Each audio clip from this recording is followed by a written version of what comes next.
welcome to Scotland at 7. I'm Lindy Harrison. Just a quick apology for the late start to the show today. So today we'll be starting with Clara Ponsati. So speaking after the EU arrest warrant proceedings against exiled Catalan minister, Clara Ponsati had been formally dropped at Edinburgh Sheriff Court today. Her lawyer Anwar Anwar said that this was a humiliating defeat for the Spanish state, which since October the 1st had unleashed a wave of repression, attacking the Catalan people, suspending their government, jailing or trying to jail independence leaders.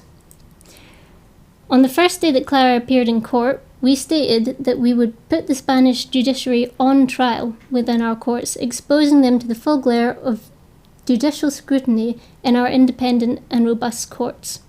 He stated this case was about Spain's abuse of the judicial system to undermine the very principles they stand for: the rule of law, the sanctity of life, and the right to free speech. Clara, an esteemed university professor, if extradited, faced up to 33 years for peacefully promoting a referendum. The European arrest warrant was never meant to be used as a tool of political repression, and we would ask for both the Scottish and the UK government to raise such abuse with their European Union. The withdrawal of warrants is a tremendous victory, but there can be no mood for celebration whilst 9 Catalans are held as political hostages, and Clara remains in a political exile, unable to return home for at least 20 years.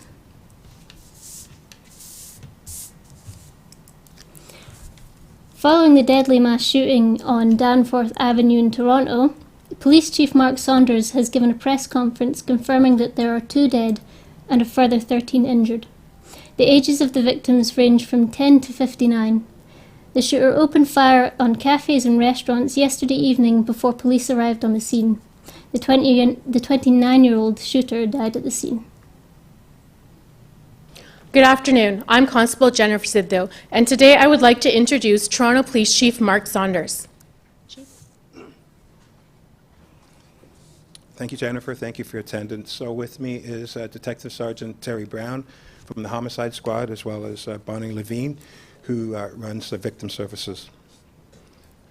Last night at about 10 p.m., the Toronto Police responded to the area of Danforth and Logan with regards to a shooting incident. As a result, as you know, 2 people have succumbed to the injuries. One is an 18-year-old female, and another is a 10-year-old girl. At this point in time, we will not be releasing the names. However, later on, we definitely will be. 13 other victims ranging in the age from 10 to 59 years old are being treated in the hospital. Their injuries range from minor to serious in nature, and I can tell you that all family members of those other victims have been notified. The person responsible for this has died, and the Special Investigative Unit will be able to provide information concerning that. I will not be touching on that in any way, shape, or form. So first, on behalf of the Toronto Police Service, I'd like to offer my condolences to the family, friends, and loved ones that have been affected by this incident.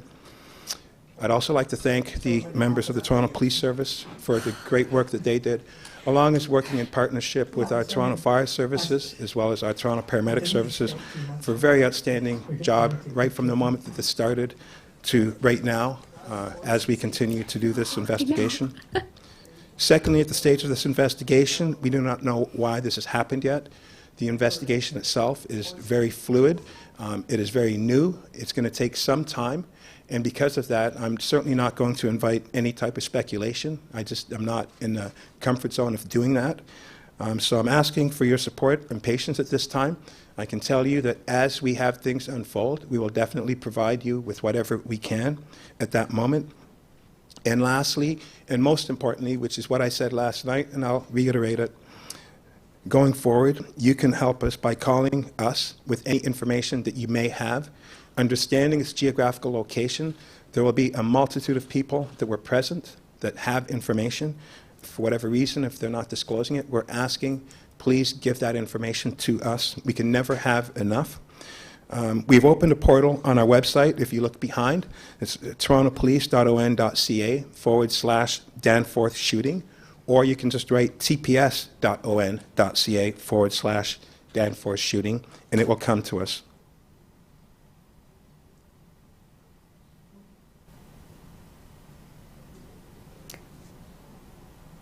Next, we move on to Barclays Bank. Barclays today announced plans to develop a new campus at Buchanan Wharf, Glasgow, which will provide a state-of-the-art workplace for bank's functions, technology and operations teams. Barclays has agreed to purchase the campus development from Drum Property Group Ltd Limited and is currently working with them to finalise the design of the new facility as part of the wider Buchanan Wharf development. It is expected that once completed, the campus will be able to accommodate up to 2,500 additional roles, doubling Barclays' current workforce in Scotland and making the bank one of Glasgow's biggest commercial employers. First Minister of Scotland, Nicola Sturgeon, said that this is a project that will be transformational for Glasgow, creating up to 2,500 jobs in the heart of the city. Moving on, Channel 4 has announced a shortlist for its new national headquarters, which sees Glasgow and 3 others dropped from the running. The shortlist of 7 cities has now been shortened down to 3 finalists: Birmingham, Leeds and Greater Manchester. There will be a new studio, news bureau and digital production unit in the new headquarters. Glasgow still remains in the running to host one of 2 Channel 4 creative hubs along with 5 other cities. The channel's Chief Commercial Officer, Jonathan Allen, thanked all of the bidders for the creativity they had shown. Moving on next to Universal Credit. Whistleblowers say that the Universal Credit IT system is broken, with one service centre worker stating that the IT system on which Universal Credit is built is so fundamentally broken and poorly designed that it guarantees severe problems with claims. Former Universal Credit Grimsby Service Centre employee and whistleblower Baynard Tapley commented on Twitter, "The IT system at the core of UC is hugely underdeveloped and unfit for purpose, and the impact that it has on claimants can be massive. Simple mistakes take weeks to fix, and that goes for agent mistakes as well as claimant mistakes." He says, "I can't comment on whether it's a deliberate choice, but I believe the department has clever accounting for things like what is and isn't a payment error.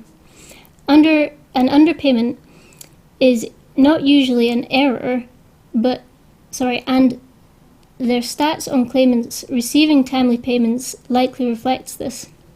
This applies no matter how long the underpayment takes to resolve. Complaints also have a similar logic where a claimant will believe they have left a complaint when in reality we have done a handover, or an escalation, or a DM escalation, or a SQA check, etc., etc. This means the complaint rate on Universal Credit looks lower because we are trained to deflect those complaints, and the answers we give claimants are hardly clear anything up. The frontline processes are fundamentally broken, the IT system is unable to cope with the complexities and is built in a way that evades criticism because it is always evolving."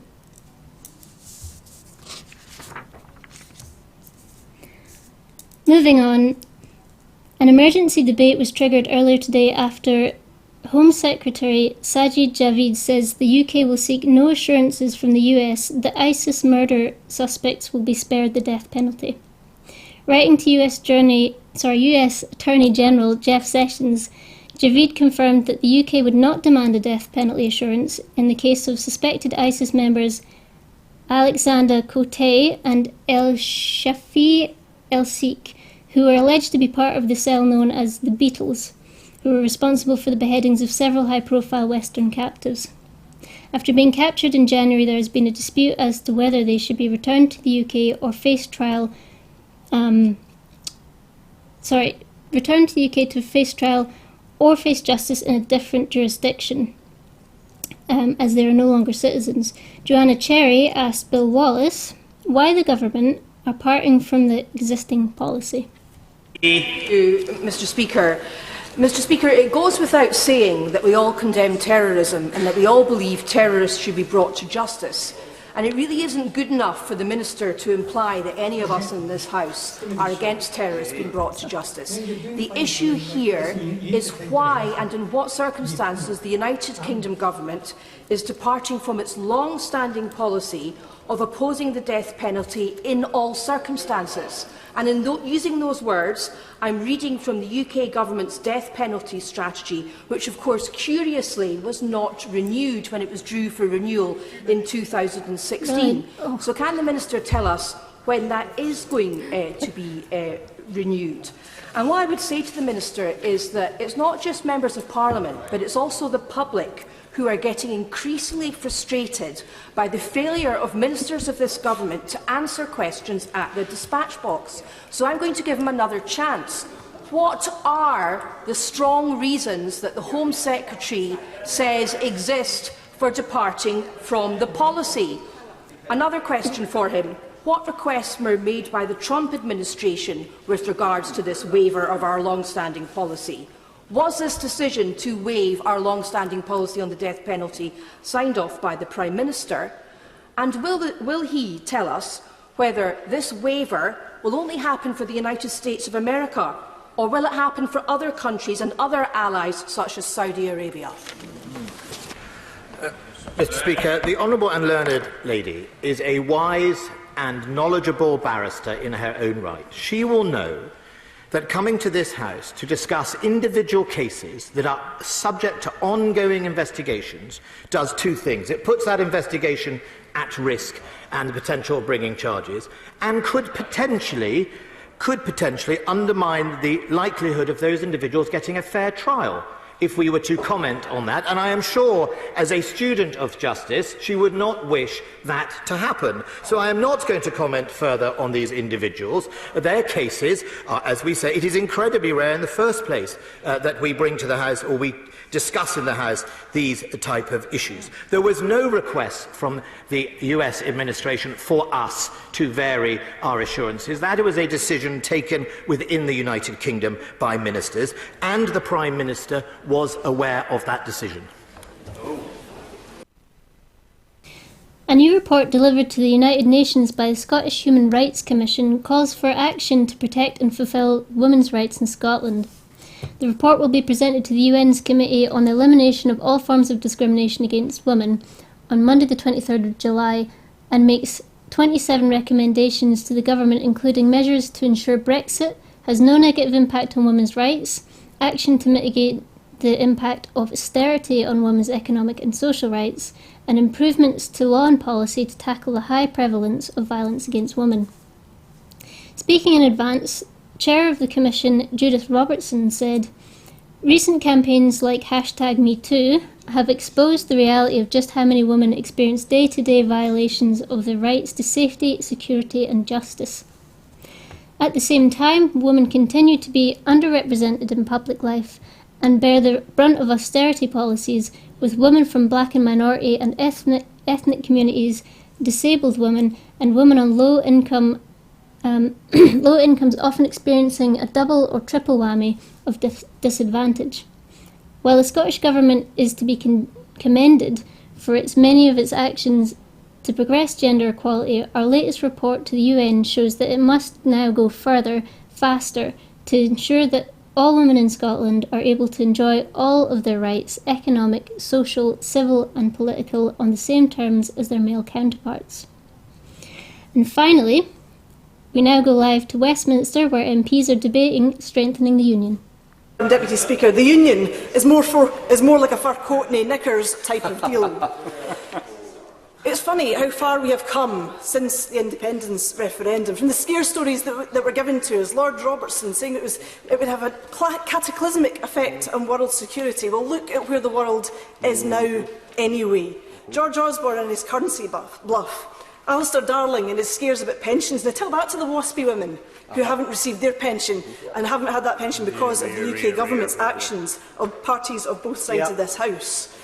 We talk about border posts and all the scare stories that would go along with that. Border posts between Scotland and England. Well, tell that to those in the island of Ireland who are now facing that very real prospect. I've spoken to people who the border runs through their kitchen. They can't even get to their cake to eat it if it's on the other side of the kitchen, if this government has its way. And I heard today, and I would draw your attention to an excellent report by the Chartered Institute of Environmental Health, who have done a report into Brexit and food security. And they say that there are significant risks to food flow into the UK, concluding that failure to keep food central to Brexit negotiations could have a catastrophic impact on our food security and for those whose jobs rely on the food security. They say that UK food resilience is fragile and dependent on just-in-time delivery systems that could quickly grind to a halt if border controls were reimposed. They say that the government is ambiguous at best on the question of migrant workers and how essential they are to the current working of the UK's food system. And they say that the current approach is imbalanced with the specific needs of Wales, Scotland and Northern Ireland, whose economies are highly food dependent, being repeatedly sidelined. They also criticise the UK government for their fundamental mistake in aiming only for alignment in farming and manufacturing, but not for retail or food service, which are both absolutely huge. And all of these concerns, Madam Deputy Speaker, fall on deaf ears. These are not scare stories, but these are legitimate concerns of the type that we never even get anywhere close to in the independence debate. But the biggest scare story was the prospect of being forced out of the EU. Better Together tweeted famously, "What is the process for removing our EU citizenship? Voting yes, hashtag Scotland decides." Well, Scotland decided then, but Scotland is in a very different position now. Could she enlighten the House as to why she thinks the account has deleted that tweet? I think the account has perhaps deleted that tweet because it was having quite so many retweets from people pointing out the utter hypocrisy of that position. And it is entirely within our gift now, as a nation, to revisit that decision, given what has changed now. And just yesterday, I had an email from a constituent who says, and I quote, "Though I am not a Nat, I am coming to the conclusion that an independent Scotland within the EU would be the best outcome, at least for Scotland, from all of this mess." Madam Deputy Speaker, lots of people feel that same way, and lots of people have reserved the right to change their mind when the circumstances have fundamentally changed. Stevens. I thank my honourable friend for giving way. She's making an excellent speech. Well, one of those people who have publicly said that they've now changed their mind is Mike Daly, Director of the Govan Law Centre, who during the referendum campaign was in platforms for Better Together. Murray Foot. Absolutely, and he joins Murray Foot as well, one of the authors of The Vow, who has come round to the other point of view, having seen where this ridiculous Tory government has taken us.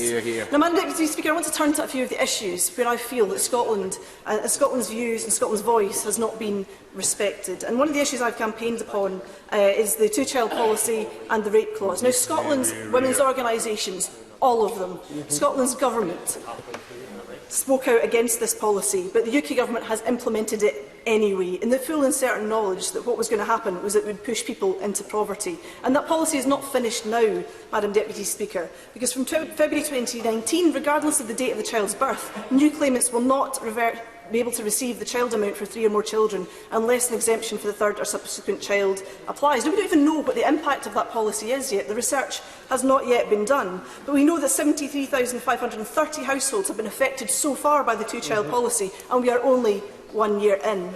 And what do the demented unionist Daleks say about this? They say mitigate, mitigate. Yes. They say mitigate for a policy we didn't want, we didn't vote for and we won't have, but we are having imposed because child tax credits are a UK government policy. And it ignores the evidence from organisations like Turn to Us, who say that women have felt pressure into having abortions because of the two-child limit. They have evidence to suggest that this has actually happened. And the members opposite sigh and they roll their eyes that this is actually happening in the UK today. Now, that is no union dividend. And it ignores also that no claims under the rape clause have been made in Northern Ireland, probably not least to the fact that the Attorney-General only started issuing guidance a year after the policy came into effect, a whole year where women in organisations were liable to prosecution under the Criminal Law Act as a result of this policy. I'd move also... Of course. I think she's making a point about a very, very sensitive policy area, and one that I think we've had a lot of debates in this House. But doesn't she realise that when it comes to policies like this, they are for the entire United Kingdom? So it's not just... I'll just take issue with the divisive tone of saying that it's Scotland's problem and not England's. These policies affect all of the United Kingdom. So if there's an issue, it's an issue with the policy, not the nation. Campaigned solidly on getting rid of it for the whole of the UK, and all the Scottish Tories have said, all those Daleks have said, is mitigate and mitigate, and I want to get rid of it for everybody. Another area where the UK Government is not doing its part is where we want to see drug laws change in Scotland. Now, 934 drug deaths in Scotland last year, the vast majority of those in the city that I represent. The Glasgow City Council and the local Health and Social Care Partnership have a plan, they have a policy. They want to bring into forced drug consumption rooms so that we can mitigate the worst of this terrible scourge on society. And at the moment we have drug consumption rooms, Madam Deputy Speaker. They're in back courts, they're in bin sheds, they're in dirty lanes all over the city. That does not serve anybody well. We have a public health emergency in the city of Glasgow. And all the Prime Minister could say last week was, oh, that's too bad, it's really sad that people die from drugs. We have a policy we want to get on with. The UK Government will not devolve that policy, and it sees fit to keep people in Scotland dying as a result of drug overdose when we have a public health solution which could impact upon their lives. Furthermore, the issue of immigration. Now, Scotland needs immigration. We need people to come to our country. We need people to participate in our economy. But what does the UK Government do? It says, no, you can't have those powers. Those powers will stay with us. We have constituents of mine who, under 322.5 of the immigration rules, find themselves, because they made a minor legitimate change to their tax returns, branded as if they were a threat to national security and told to leave. These are highly skilled migrants who have lots of people who bring lots of skills to this country. We should be valuing them, we should be thanking them. And what does the UK Government give them? It gives them the hostile environment. It gives them a policy that Scotland does not want. Glasgow City Council, when it was a Labour administration, and I am proud of them for doing so, put a sign over the door saying, we welcome refugees. That is the nation that we want to have. We want nothing to do with the hostile environment. But while immigration law stays at Westminster, we have no say over this issue, and they should hang their heads in shame. Now, the Labour Party talk as well about employment law and low wages and all the rest of it, but what do? They refuse to devolve employment law to Scotland. We want to make those changes. We want to give our people better conditions. In the areas where we do have control, where we've encouraged people to take up the real living wage, not the Chancellor's pretendy living wage, which is not available to young people, we have done so. We've got a high uptake of the real living wage, but we do not have full control over employment law or zero-hour contracts or other matters that we would like to have. And the Labour Party didn't even deign to give us part of their World Cup bid. Straight after England went out of the World Cup, you had Labour frontbenchers saying, oh, we should have a World Cup bid for England. That's right. Some union where Scotland isn't even involved in playing in the football, you've literally taken your ball and gone away. Now, Madam Deputy Speaker, I'm going to finish it at that and let some other people speak. But I want to just finish with the great words of the White Stripes in their song, which they took from Citizen Kane. And you'll have to forgive me, Madam Deputy Speaker, because this is a direct quote and there will be a you in there. You said the union forever. You said the union forever. You cried the union forever, but that was not true, girl. Douglas Ross. Thank you very much, Madam Deputy Speaker. And I think it's important, before I get into the main context of my speech, to pick up some of the highlights we've had so far. And I use the word highlight with some caution, but we have had one major admission in the Chamber today. The Honourable Lady for Kirkcaldy and Cowdenbeath said, following a point I made, and I said, and I wrote it down, so Welsh Labour believes in the Union, Scottish Labour doesn't. At the dispatch box, Scottish Labour's most senior politician in this Parliament said, yes, where have you been all these years? So the Shadow Scottish Secretary confirmed from the dispatch box that Welsh Labour believes in the Union and Scottish Labour doesn't. And I think that will be a very important message for people in Scotland to hear, because Labour were once a proud unionist party in Scotland. We saw at the last election and since the referendum that they are no longer a strong supporter of the Union, and I am very concerned to hear those words from the Honourable Lady. I will give way. Well, just to clarify the record so that there is no misunderstanding, and I think I clarified already when I was asked earlier, was I a unionist and did I also support Scotland, and I confirm both. And I can confirm both again, not just for me but for my party. And we absolutely are a party of the Union, we are a party of democracy, we are the party of devolution, and we will not be wavering from that. So if I have said that inadvertently, it is inadvertently, and I absolutely take that statement back.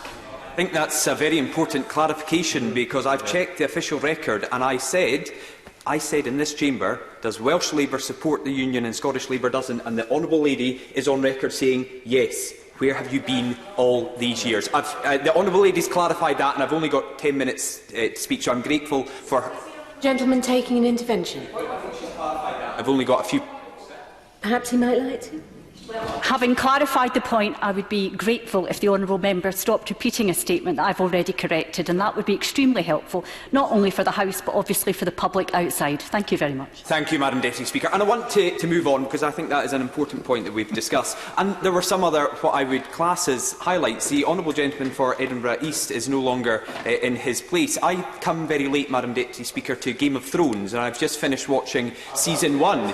And not even Game of Thrones Season 1 goes as far back as the Honourable Member for Edinburgh East did in his speech today. He had 20 minutes and about 18 minutes of them were prehistoric.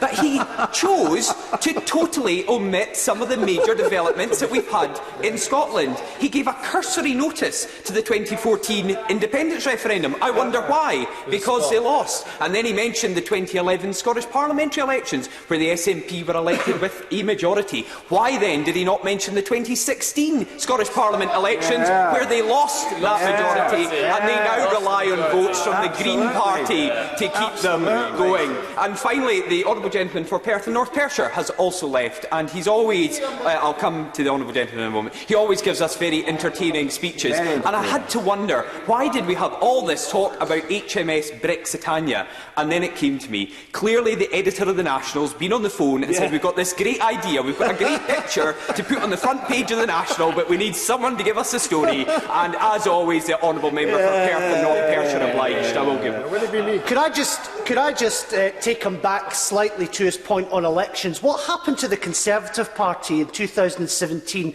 Did they lose their majority and now have to rely on another party to get things through? Yes, and we've discussed that many times. But as a minority, we are governing in the United Kingdom. We can keep going on about elections, like the 162 extra Scottish Conservative councillors elected in 2017, more than any other party in Scotland. We can speak about the 13 Scottish Conservatives elected here, or the 21 SNP MPs who lost their seats. I am quite happy to compare election results with the Honourable Gentleman opposite. But I do want to also go back to the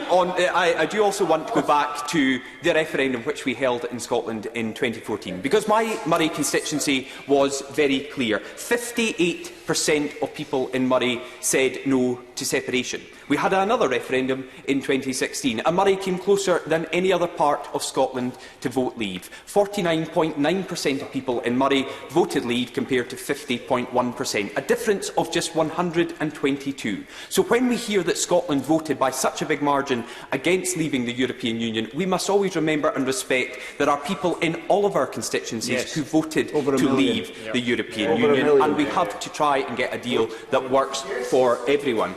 But this is a debate about strengthening the Union, and I am delighted to take part in a debate about strengthening the Union, because in Murray we know about the strength of the Union far better than many others, because we have a great defence footprint in my Murray constituency, with Kinloss Barracks and the 39 Engineer Regiment there, and of course RAF Lossiemouth, with the huge investment, and I'm grateful that the new Defence Procurement Minister is on the Treasury front bench today. I'm sure he will be a regular visitor to Murray to see the huge investment, £400 million of investment by this UK government in defence at Lossiemouth, and hundreds of new jobs. And of course we heard from the dispatch box from the Minister opening this debate the incredible decision by the UK government to mitigate the NAT tax, which the SNP made Scotland the highest tax part of the United Kingdom, and of course our poor armed forces, our service personnel who proudly serve the United Kingdom at home and abroad, were suffering because of that, and it's only because this UK government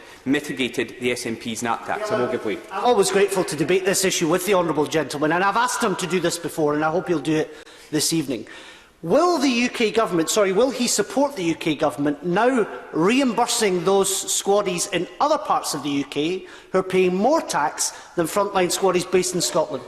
Madam Deputy Speaker, the MOD pays our hard-working and extremely brave servicemen and women the UK rate of tax, the same level of tax. It's only because the SNP decided to make Scotland the highest tax part of the United Kingdom that we were forced to mitigate this. And the SNP can chunter away from sedentary positions and shout down this policy, but how dare they say that £4 million, and I'm not going to give way, how dare they say the £4 million annually that this UK government is paying to mitigate their policy is wrong. And I think that's absolutely scandalous. And armed forces personnel in Scotland will be viewing. And the honourable gentleman keeps shouting. I think that is extremely... Well, he continues to shout. And I think it's extremely disrespectful to our armed forces personnel who have been supported in mitigating his party's policies. I know I don't have an awful lot of time, Madam Deputy Speaker, but I do want to mention the Cuts Commission, because it leads on from what I've just said about defence. And the Cuts Commission, or the Growth Commission as the SNP would try to call it, was many months in the making, and it was shoved out one Friday on a bank holiday, and we all wondered, why wasn't it, published to great fanfare? Well, it's because there is so much bad news for the SNP in their own Cuts Commission. The Institute of Fiscal Studies said the Commission's proposals for immediate cuts to defence, very interesting for my seat in Murray and others around Scotland, and other spending currently undertaken by the UK Government. That's not me saying that, that's the Institute of Fiscal Studies saying that the SNP's Cuts Commission will lead to immediate cuts to the defence. And John McLaren of Scottish Trends, I think, had a very apposite point when he said Scotland will be moving from a deficit equivalent to nearly 6% of GDP towards a 3% target. He continued, it doesn't take a mathematical genius to work out the implications. The implications, Mr Deputy Speaker, for our constituents in Murray and across Scotland is under the SNP and under their Cuts Commission, we will see more cuts to local authorities, more cuts to the NHS, and that is something I will not accept. I will give way. Do you, like myself, are you sensing that their objective is to get independence for Scotland at any price? They will pay any price, and the people of Scotland will be the victims of their desire to break up the United Kingdom. Absolutely, and my honourable friend makes a very serious point, that it doesn't matter the outcome of independence, it simply matters to the SNP that they get independence, that they separate from the rest of the United Kingdom. And it doesn't matter that it affects my constituents in Murray, with cuts to NHS Grampian, one of the poorest funded health boards anywhere in Scotland. And that's why I've been joining protesters across Murray against the downgrading of our maternity services, because after 11 years in government, that is the outcome we have from an SNP administration in Holyrood. Now, there are many other points I wanted to make. I wanted to briefly highlight power grab, because again, the honourable member for Perth and North Perthshire mentioned power grab. But I think there is a power grab going on, and the power grab is from the SNP, because they want to grab these powers from Europe, and they don't want them in Holyrood, they don't want them in Westminster, they want them back in Europe. That is a power grab, Mr Deputy Speaker. The SNP grabbing these powers to give back to Europe, and the fishermen in my Murray constituency don't want that, Mr Deputy Speaker, and many of the one-third, we're told, SNP supporters who voted to leave the European Union must now be wondering what their party is promising them, because it's with the hated CFP to go straight back in, and it's so many other policies that are currently ruled by Europe are going to go straight back to the European Union if the SNP ever got their way. I have seen the wink in your eye, Mr Deputy Speaker, so I know my remarks must now come to a conclusion. And I just want to... Well, again, the SNP members cheer because someone had an opposite view from them and they're about to finish their speech. They can, they can give it out, but they can't take it. But I would like to conclude, Mr Deputy Speaker, to say this Conservative government is strengthening... Well, again, they keep shouting. This Conservative government is strengthening the Union. More powers have been devolved to Holyrood by this UK Conservative government since 2010 than any others, making it one of the strongest devolved assemblies anywhere in the world. And as a result of Brexit, with so many more powers going to the Scottish Parliament, to Holyrood, it will just get stronger, and that's how we are strengthening the Union. Daniel Rowley. Thank you, Mr Deputy Speaker. I'm quite upset to come after the member for Murray, so I wasn't included in his greatest hits there, but there we are. Mr Deputy Speaker, over the past weeks, months and years, we've seen the Union becoming weakened or threatened. Some say that events such as the Scottish independence referendum, the EU referendum and subsequent mishandling of Brexit negotiations have taken their toll. But actually underpinning those events is the ongoing wrecking of our communities and people's trust in politics by the Tory government. I think that we need to learn from these recent examples when the union's been at risk, but we also need to evaluate why people decided to vote for such drastic measures and such changes to the union in their masses as they did. Talking to constituents who voted for Scotland to leave the UK, and voted for Britain to leave the EU, they tell me that they did so because they wanted change. They're fed up with this broken system that sees the privileged few at the top, and then them, the many, the masses, being told that we all need to bear the brunt. We need to tighten up our purse strings. They're struggling to get by, saving up for nice things, but then having to spend their savings on essentials instead, seeing their local services decimated, their streets full of rubbish with their councils unable to afford regular bin collections. And no wonder that people want change. But we can't just accept the Tory approach of sweeping that all under the carpet and bleating on about the power of the union while working people reluctantly turn to food banks to feed their families. But we also can't accept the SNP approach that we've seen, peddling the lie that everything would be better off after independence, while simultaneously hiding austerity in the so-called Growth Commission. The union across our nations is of course a result of hundreds of years of cooperation and decisions taken at a political level, but also it's essentially something that exists in the hearts and minds of people across the UK. For many people, being part of the union is something that fills them with pride and in some cases provides them with an identity. However, sadly, I have to say, in Scotland today, how we talk about our identity has changed.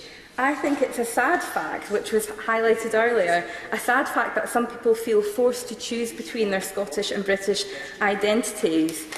But nonetheless, there are various events that cut across the nationalistic identities. And, Mr Deputy Speaker, I'd like to share my view of my identity. I'm from Dalkeith in Midlothian, a mining town. And just last weekend, I made my way to the big meeting. And just to explain to other members in the House, the big meeting is Durham Miners Gala. For almost 150 years, people from across the UK have made the cultural pilgrimage to Durham to celebrate our shared past and history and the work that we're currently carrying out in trade unions and in the Labour Party to make people's lives better across the UK.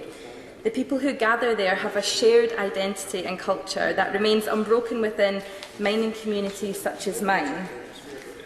I would feel at home in any mining community across the country, and whether it was in Wales, in the North East, in Midlothian, I could go into a miners' club and feel at home, and they'd probably have the same wallpaper. But of course, this identity isn't unique to mining communities. My identity is class rather than nationality, but I absolutely respect everyone's identity that they choose. And people have shared identities that comes from varied communities, the NHS, across common interest sectors, within family heritage and their political will. Recently, people came together in their thousands to promote British values of tolerance and equality. Members across this House may have joined in with the thousands of people across the UK who protested against the values and ideas espoused by the President of the United States, Donald Trump. And we as a country showed that we reject his politics, his misogyny, and we stand up to hatred, and as such demonstrations were held across the UK. So, Mr Deputy Speaker, it's for those reasons and more that I believe that there's a commonality and a shared identity that exists across the United Kingdom. But regardless of where you are in the UK, regardless of where you live, this is being eroded by the damaging and often heartless policies of the current government. And I want to give a few short examples. We've got a government content with cutting taxes for millionaires, whilst at the same time cutting benefits paid to the most vulnerable in our society. Across local authorities affected by the rollout of universal credit, we see soaring shortfalls in councils' rental income. In my own constituency, Midlothian, rent arrears are up by more than a fifth, with temporary accommodation arrears a staggering 278% higher since universal credit full service first began. And every penny that we lose, Mr Deputy Speaker, to local authorities in rent arrears represents a person pushed further into debt by this government and their policies. Honourable friend complete. I will. I thank my honourable friend for giving way. She's making a very powerful speech on a solidarity that transcends borders and is grounded in class politics. But I'd also say that she should not agree that the hostile environment policy in this country is another thing we need to tackle collectively as one people. And indeed, my constituent who joins me in the gallery today, Georgia Cava, is an example of that hostile environment policy we must challenge for all people in the United Kingdom to have a secure future. Absolutely, I agree with my honourable friend, and I wonder what the Windrush generation feel about their identity and their British identity. I know that this debate is on the Union, but I feel those points were important to mention, important to make, Mr Deputy Speaker, because many people coming into my office who are in need of a food bank referral, or they need assistance with correcting mistakes made for their universal credit payments, they will be seeking an alternative, a political alternative to the harsh policies affecting their lives, and that is what makes them seek out change. I hope that members across the House, but especially the members in government, recognise the real and serious threats that these policies are causing to the Union. For many people, the answer is to rip up the Union and go alone, but I don't believe this. We saw that during the Scottish independence referendum, and I fear that the government haven't quite learned from that or from the European referendum. If the government is serious about strengthening the Union, they should stop this damaging course of policies, but also look at new ways of strengthening and improving the Union, such as a model of federalism, devolving decision-making to a local level. A Labour government would establish a constitutional convention, as described by my honourable friend, the member for Edinburgh South, earlier. We would challenge where power and sovereignty lies in politics, in the economy, the justice system and in our communities. We want to extend democracy locally, regionally and nationally, exploring the option of a more federalised country. Mr Deputy Speaker, we need a relationship of equals with devolved administrations throughout the UK. We differ in this regard to the SNP, I feel, who have sought the path of centralisation to strengthen the powers and influence of the Scottish Parliament, however often at the expense of local government. Yeah. So how do we strengthen the Union, Mr Deputy Speaker? By treating people right across the UK as humans and with dignity, by ensuring that we have equality of opportunity in every community across the UK, by giving workers in Scotland, England, Northern Ireland and Wales a proper wage of £10 per hour, secure work, valuing all of our workers with real protection, good wages and reliable and dignified support for those who cannot work, and respect for devolved nations with well-funded local councils. If I may, Mr Deputy Speaker, give a quick anecdote. In 2014, I made a film during the referendum, and I was privileged to come here to Parliament and interview who I am now honoured to call my honourable friend, the member for Bolsover, and he gave me a lesson in collectivism, and he told me that in his life and looking throughout history, the challenges of capitalism have never been defeated by running away. They've never been defeated by separating off and turning your back on things. They've been defeated by coming together and by collectively challenging against them. So yes, absolutely, let us be ambitious. Let us scream for change and an end to this top-down, unequal and unfair system. Let us choose the best way to reform our society and keep our union strong at the same time, which is achievable. But, Mr Deputy Speaker, it's clear to me, and I feel it's becoming clearer to people up and down the UK, that the only way to do that is to deliver a Labour government. Andrew Bowie. Very much, Mr Deputy Speaker. I am delighted to rise to speak in this debate this evening. In fact, there is nowhere I would rather be and no issue I would rather discuss on a beautiful July evening than to be in here discussing the Union yet again. It is an issue that is close to my heart and close to the hearts of my constituents. Indeed, 60.4% of whom voted to remain in the UK in 2014 and 67.6% of whom voted for Unionist parties in last year's general election. So, Mr Deputy Speaker, despite what members opposite would say, what I hear regularly from my constituents and expect to hear many times again this summer as I traverse my beautiful constituency of West Aberdeenshire and Kincardine, details are on my website, is that they have little appetite for the referendum, whether it be on Scotland's place in the Union or for Britain's place in Europe. In fact, a recent poll for the Daily Record found that fewer than half of Scots agreed with Nicola Sturgeon when she said that independence was back on the table after Brexit. What the overwhelming majority of my constituents and I believe the public at large want from us is that we get on with the job, governing in the national interest of all of Britain's people, and that, of course, is what we in the Conservative and Unionist Party are doing. Very good. As I was looking for inspiration for the speech today, I stumbled upon these words. This morning, we have renewed our joint commitment under the Edinburgh Agreement to work constructively and positively to implement the will of the people. That work starts immediately.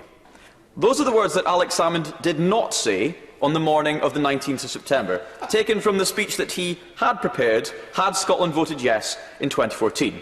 Pity he wasn't so keen to renew that commitment to implement the will of the people following the actual result.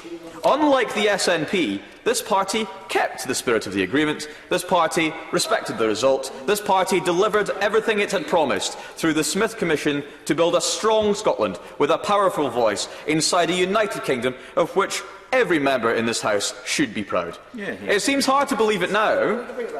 You know what, I will. But Ruth Davidson promised that if Scotland voted no, it would get to stay in the European Union. So how come that has changed? I thank the honourable member for that intervention, but of course she did no such thing. And the people of Scotland went into the referendum in September 2014 in the full knowledge that a referendum on our membership of the European Union was coming down the tracks. It had been promised in January 2013, a full year and 9 months before the referendum in September 2014. Anyway, to move on. It seems hard to believe now, but when the Scottish Parliament and the Welsh Assembly were created in the 1990s, the goal was to strengthen the Union. Lord Robertson of Port Ellen might not have gotten it exactly right when he declared in 1997 that devolution would kill nationalism stone dead, and I'll admit to you that it's a temptation on our side, and probably the other side, to say "we told you so" is sometimes rather strong, as the only thing it seemed to have killed has been the Scottish Labour Party and the Scottish Liberal Democrats. But we are the party that respects the 2014 referendum result and the 2016 referendum result. So we are the only party that respects the original aim of the devolution process, to bring politics and decision-making closer to Scottish communities, to make our politics more representative and indeed more responsive. Unfortunately, between the incompetence of the two Labour-Lib Dem administrations and the deliberate actions of now 3 SNP administrations, Scotland has suffered only centralisation, power hoarded in Edinburgh, a central belt bias in decision-making, and Aberdeenshire in the north east, forever Scotland's cash cow, taxed more than any other part of the country, forever being shortchanged. I mean, reading this morning's Press and Journal, Aberdeenshire Council is being forced to double the costs of renting town hall premises in Stonehaven and Banchory due to a cut in the grant funding from the Scottish Government. And we should never forget that it's the SNP's obsession with centralisation that led disastrously, and despite many warnings, to the deeply flawed reorganisation of the police service in Scotland, for which they found themselves liable for a £35 million a year in VAT, despite warnings, a situation that was only resolved with the election of 12 additional Scottish Conservatives to this House. I would be delighted to give... We hear a lot about this centralisation issue. Why is it when the Scottish Government brought in the Community Empowerment Bill, the Scottish Conservative Party abstained? I would have to look into that in more detail to find out the exact reason that we abstained on that vote. I, personally, of course, would have voted against it. But we know that the SNP created that situation with the VAT in the full knowledge of what they were doing. They attempted to turn it into a grievance with Westminster, and then they used it to try and force a wedge between the nations of our United Kingdom. The Scottish National Party are committed to the break-up of the UK.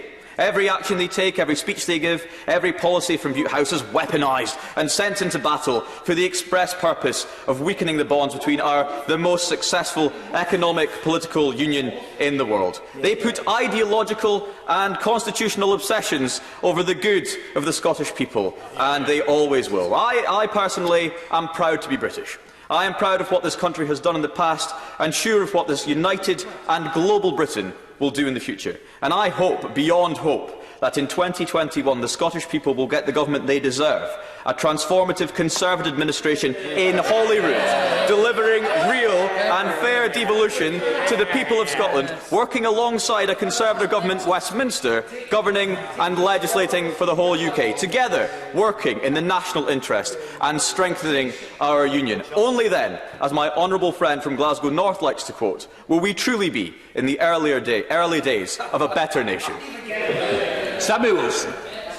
Speaker, first of all, can I thank the member for Glasgow Central and also the shadow spokesperson for Kirkcaldy and Cowdenbeath for the sartorial support that they've given to this debate, with the Union Jack dress and, of course, the dress with the flower of the Union in Northern Ireland, the orange lily displayed very prominently on it. In fact, I was thinking the pair of them would blend in very well at that great, and an orange tie for the they would all blend in very well. They would blend in very well at that great celebration of unionism on the 12th of July in Northern Ireland.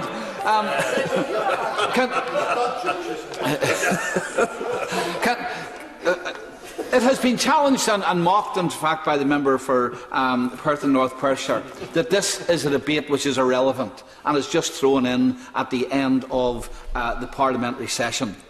There is, for the people of the United Kingdom, this is an extremely important debate. I know that from speaking from a Northern Ireland perspective, the Union is not just something which is academic.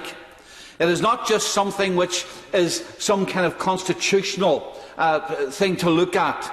People in Northern Ireland died and fought a terrorist campaign to ensure that we stayed within the Union, because we understand.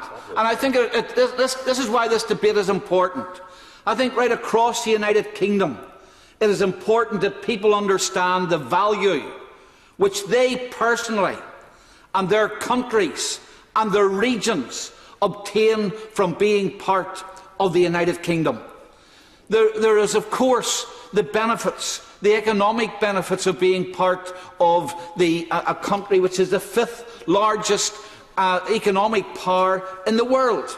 And I know that for people in Northern Ireland, that means that we have access to an internal market, which 66% of the goods which we produce in Northern Ireland find their way into the market in the rest of the United Kingdom, sustaining tens of thousands, hundreds of thousands of jobs. I've already mentioned in an intervention the fiscal transfers which occur within the United Kingdom to ensure that those parts which, either because of geographical disadvantage or because of historical disadvantage or because of the changing structure of their economy, find that there are transfers of money to sustain their economies. Some people may argue it's not enough. But the fact of the matter is that being part of a large economic unit means that we benefit from that. And we also benefit, of course, from the protection of the umbrella, the security umbrella, which the United Kingdom affords to us. Because, again, a major international military power, we have got the ability to benefit from that. Things which none of us as independent nations could ever sustain. And in Northern Ireland, of course, we benefited within our own territory during a terrorist campaign when we were able to get the support of the military in defeating the terrorist campaign that we experienced for 40 years. And of course there's the soft British power, that the connections which a country the size of ours has across the world. And I could go into lots of examples, but I just think of recently the workers in Bombardier in Northern Ireland.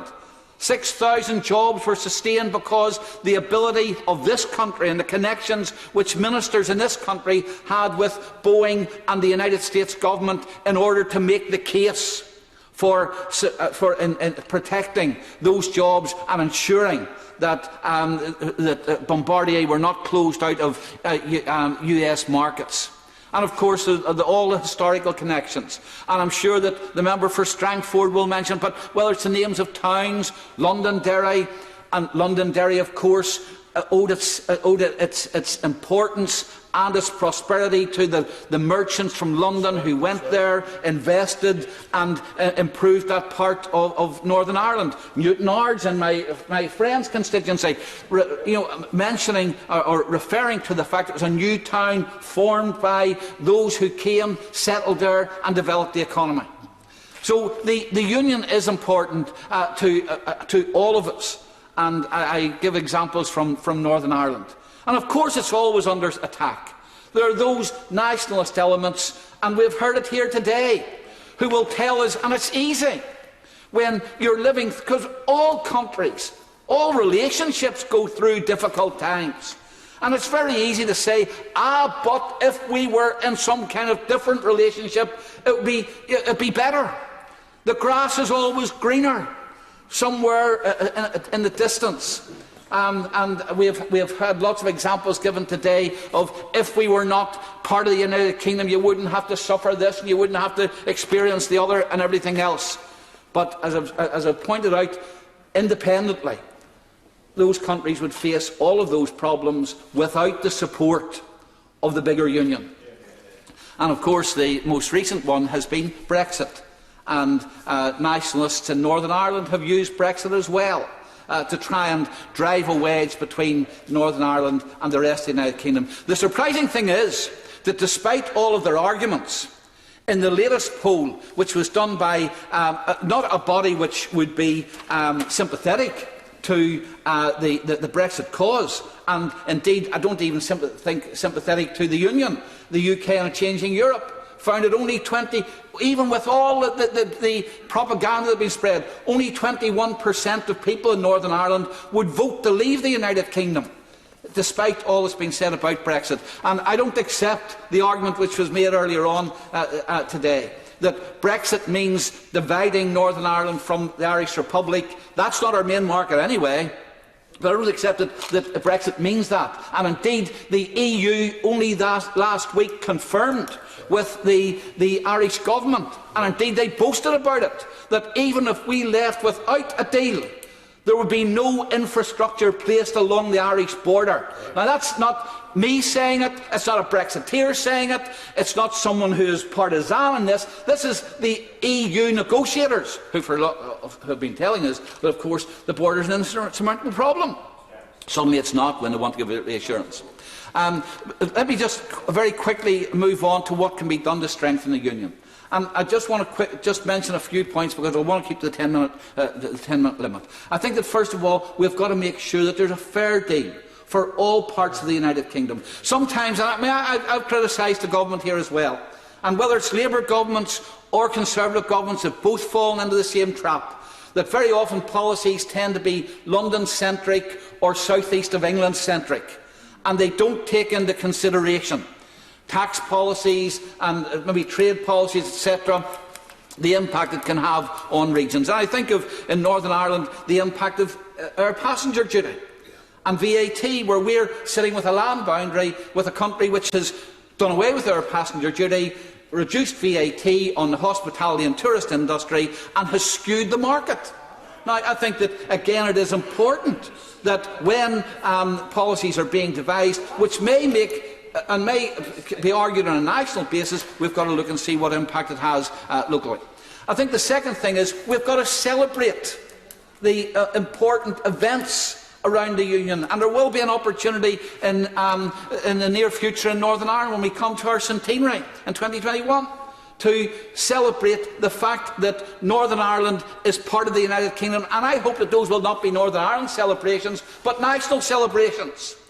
And just as we had the celebrations of the 100th anniversary of the RAF, which again reminded us as a nation, and it was a colourful, a dramatic display, that those kinds of things, I believe, can be unifying as a nation. The third thing, I think, is that there's got to be recognition given to the fact that there are devolved administrations, and whilst they cannot override the policies the national policies. Nevertheless, there should be proper consultation and proper cognizance given to the views of devolved administrations. And lastly, I think that it is important that government is not seen to be centralised here in London, and that means spreading out the administrative arrangements and administrative facilities across the United Kingdom, so that we know we are part of one nation. We can be proud that we are part of one nation, and we can be proud of the fact that our long history and the sacrifices that we share, as well as the benefits that we share, that everybody across the United Kingdom is aware of those and becomes supportive of the Union. David Boyce. Thank you, Mr Deputy Speaker. Mr Deputy Speaker, I'm going to do something that breaks with convention in this particular debate, and that's say something positive about what's really going on, and not start breaking down into arguments of different areas of the UK and what's going wrong and who could be doing it better than the others. Let's just look and pause about exactly where we are at this moment in time. I've got to make a declaration. Apparently, I'm the only parliamentary private secretary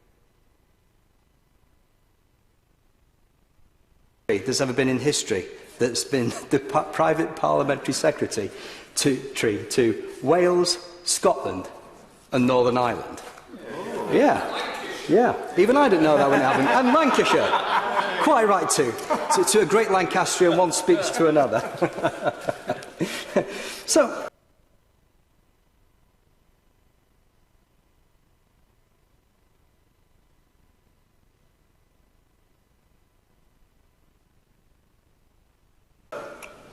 what have we done to make things even? What have we done to make things even? Well, we've got English votes for English laws. That went a long way to try and even out the big question, the West Lothian question. It did. And, you know, if you think about this, when we did this, it did actually look into the Barnett formula and idiosyncrasies that went with it. Now, if you think about it, in Wales, governments put £1.2 billion into Wales, boosting the Barnett formula by 5%. That's roughly for every £120 spent in Wales. Sorry, £100 spent in Wales, £120 is actually coming back into Wales itself. So it has gone a long way into evening out the actual equilibrium of the economies, which, you know, if you think about that, putting an extra 5% into the Barnett formula works out at £67 million over the next 5 years, which has got to be welcomed. Now, this has put Wales in a very positive position on the Brexit problem of leaving the EU. The government has extended to Wales a growth deal similar to the City deals in Cardiff. Now, that City deal is £615 million, which has been more money put into Wales than any other government before it has actually ever done. So that's got to be welcomed. Now, if we're doing that in mid-Wales, imagine what's going to happen there. There's always a problem with transport in mid-Wales, but if we get the transport sorted out in that particular area, it'll boost. It's inevitable. And if we get a spaceport there, which is something else I will go on to when we get to the Scotland part of my speech, it will actually pay dividends for mid-Wales itself, because we've got aerospace factories there, Airbus is there, you know, and it's just nearby. And that's a huge contributor to that part of the economy in that area. So think of it in a positive way. We come to Scotland. Now, I know I'm going to probably upset the SNP, and I don't really want to do that, because the whole tone of what I'm trying to do is try and be constructive. So I don't want to upset my own colleagues either, so please behave. But the spaceport, I've got to make another declaration. I'm the chairman of the Parliamentary Space Committee. There is such a thing. A lot of the SNP members are actually on that, and a lot of the Conservatives and a lot of Labour. Now, the space industry is growing by 11% a year in, year out, all the way through the recession that we've just been through. And it's actually getting bigger and bigger and bigger. And within the next 10 years, space tourism will be a reality. Now, it's already been announced not so long ago that we're going to be having horizontal takeoffs from the southwest. but we're going to be having ballistic applications happening in Sutherland. Now, what does that really mean? Now, without wanting to really stir up my SNP friends and make a political, I don't want to do that, but if we have a spaceport in that area, it will change the economy. It'd be a real big game changer. It'd be a huge infrastructure programme. And, you know, whilst I really want you to stay with us, another problem that we would have if Scotland did go independent is it would contravene the ITAR agreement, which is, in effect, anything ballistic we put up there, the Americans would not accept it, so we couldn't send satellites up from there, or they would not put satellites up from that area, which is true. And if you'd like to look into it, you'll find that is a valid point. I'd love to give way. I don't dispute whether or not what he's saying is correct. It's just a ridiculous reason to ask people not to vote for Scottish independence. It's madness. Well, thank you for that. Thank you for that interjection. But yeah, you're right. It's nothing to do with that. It's to do with trade. But I would like to stay with us. I don't want to see Scotland go. And you know, as one of my friends, honourable friends, said, that it's all about, you know, your rhetoric of leaving. It's anything. Order 1 second, sir. Just to help, it's not about private charities. We've got to try and come through the chair. I know there's great temptation from both sides to have a private debate, but the rest of us need to hear it and be part of it. David Wallace. Mr Deputy Speaker, I do apologise because I'm meaning this in a very collegiate way. But, you know, you look at where we're going to go with this. You think of the opportunities that's going to be afforded if we all stay together. You know, we're talking investment of £2.5 million to an area that's really crying out for it. You know, and this is estimated to project £4 billion worth over the next 5 years. That can't be bad. So we go on to Northern Ireland. Now, I know that Northern Ireland, when I was actually in the office with my honourable friend on the front bench, you know, we had to set a budget. And my feeling is that, you know, hopefully very soon we'll get back to having a full devolved operating government there again. I'd love to see that. But think, 410 million has been put into Northern Ireland. 80 million is an immediate health and education facility. 30 million is to support mental health in Northern Ireland. Again, and 100 million for ongoing health. Now, we have to look after all parts of the UK. And this is why I think it's imperative that the State of the Union does survive. Whether that from the top end of Scotland, Northern Ireland, Wales, England. We are all one people. And I think we should reflect that in our politics. Now, I'm not saying that I agree, but I do respect the SNP's policies, because they're about leaving the rest of the UK. I don't want to see that happen. But I respect it, I understand it, but I don't agree with it. But one anomaly that has been said previously by a gentleman who's not in his place now is that if you think about it, Scotland wants its own sovereignty, which is true. That's what you would like to see. So, Mr Deputy Speaker, that's what the SNP would like to see. But you would also like to say, or they would also like to stay in the EU. Now, there's a paradox there, because you can't have your sovereignty and give it away to Europe at the same time. So, on that note, I would just say we're all better together, and we're stronger together. So, I hope that toned it down a little, and I'm sure it did. But please, just think about that. Thank you. Martin. I'm grateful, Mr Deputy Speaker, and it's a pleasure to follow the honourable member for Morecambe and Lonsdale, who I think has taught us that perhaps in this case of the Union it is more complicated than rocket science. Our Union, what is our Union based on? Is it based on the history, the reality, the identity, economics, cultural friendship, kinship? Or actually is it based on all of the above? It is more than the Act of Union from 1536 or 1707 that led to the creation as we know it now. It's all of that and more. But more importantly, our Union is not fixed. It has matured, developed, deepened, it's facilitated change and been subject to change. And it is still not fixed now. It is still open to development, devolution, possibly the most relevant example that we have. The Union is not a cul-de-sac out of which we need to reverse. but it's a highway that we travel on when we support, aid and seek aid from those that we support across the Union.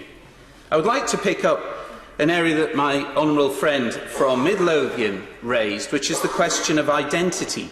And how does the question of identity feed into and fuel the concept of union?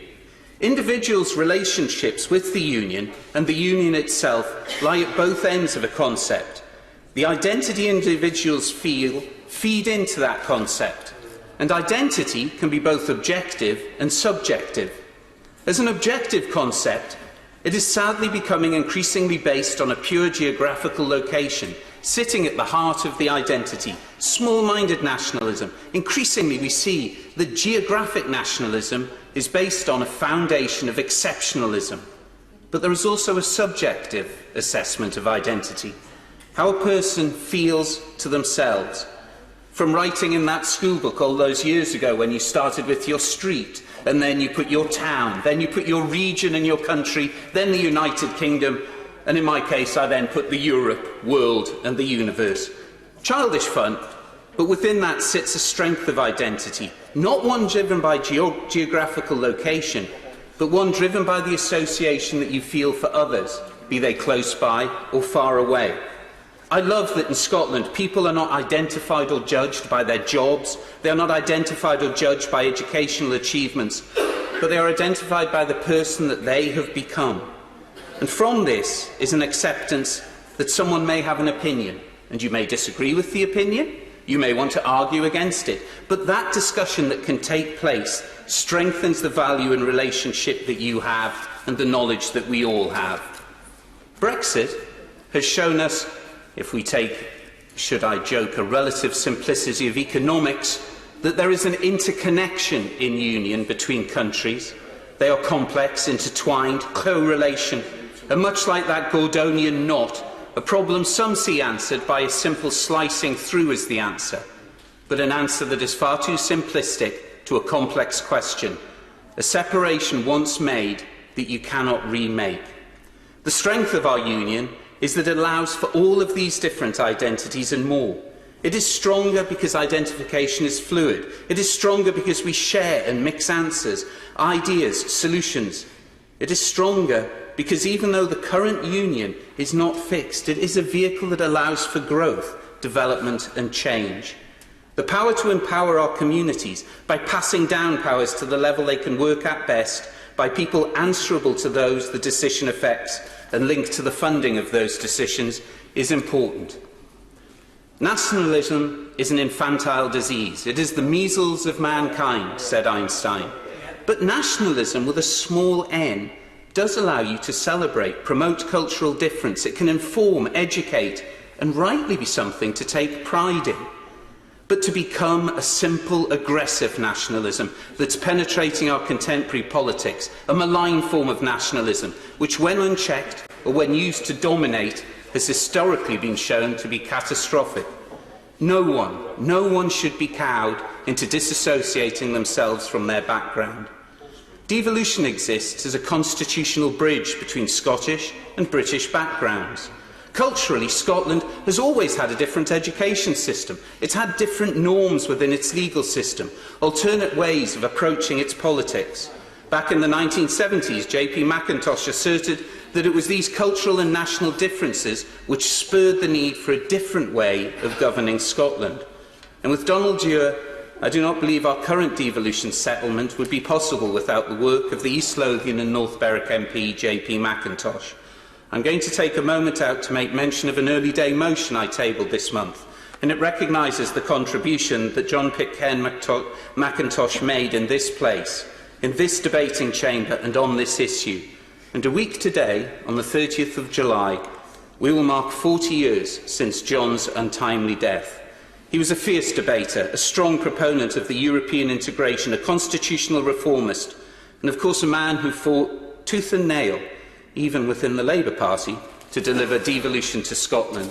An incredible constituency MP who, along with Gerald O'Brien, brought astuteness, tact and organisational strength to Preston Pans and East Lothian Labour Party. Mackintosh's most notable expression, now fittingly placed at the entrance to the Donald Dewar Room, acknowledges that the people in Scotland want a degree of government for themselves, and it is not beyond the wit of man to devise the institutions to meet these demands. But critically, Mackintosh believed that these demands would strengthen, not weaken, the unity of the United Kingdom. A strong union sits well within Mackintosh's conception of devolution, as he advocated for coexistence of national considerations, the ability to identify as British and Scottish. He rightly argued that the people of Scotland do not want the trappings of independent statehood, nor would they accept any reversion away from self-governance. It was this third way that was backed by Scotland and by East Lothian by a clear margin in both 1997 and in 2014. Whilst debating the 1976 Scotland and Wales Bill, Mackintosh developed an image of devolution that sits remarkably close to our contemporary system. But the bill itself, which John did support, was still not radical enough for him. The reserved powers still left a Secretary of State as a governor of Scotland, rather than a person watching over it as it governs itself, a point forcibly made by Mackintosh. And he argued for extra taxation powers, which were eventually brought forward through the Scotland Act 40 years later. A union state that is made stronger by the diversity of its various parts, the contributions from Wales, Scotland, Birmingham, Cornwall, Glasgow, Cardiff, Aberdeen, even Newcastle. The UK is at its best when there is a full contribution, expression from all the different identities, identities with common links and experiences. A union, not a unitary state. Much has been said about the challenges of a British national identity and the risks to the union, but that fails to see the strength that lies in a subjective, fluid identity.